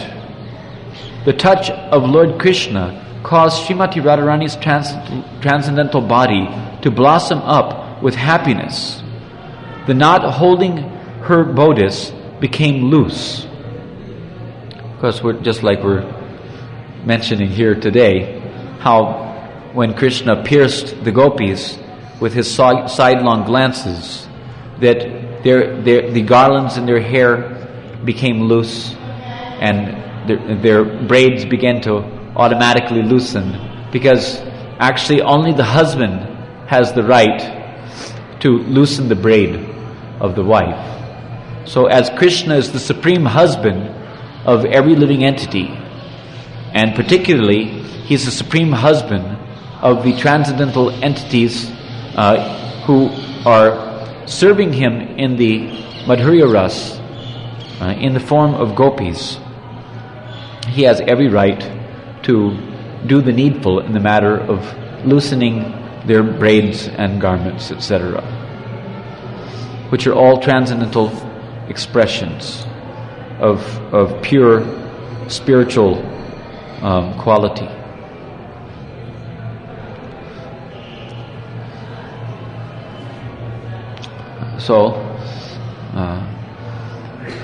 The knot holding her bodice became loose.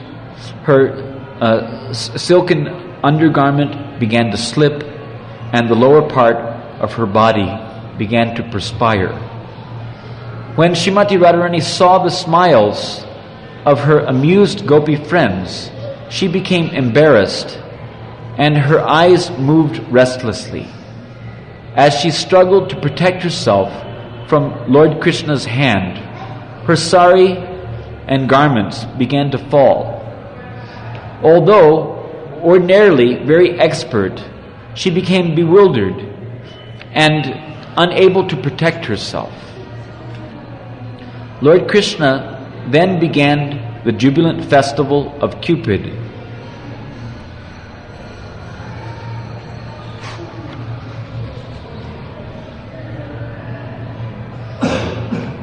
These things are actually a little, perhaps too intimate to read under the circumstances. So, in spite of the fact that I want to go on for the benefit of and for the pleasure of the Anuragi Vaishnavas, I think that it's probably better that I cease and desist. Gaur Premanandi Hari Hari Bol. Anyway, thank you very much for tolerating my existence. Hare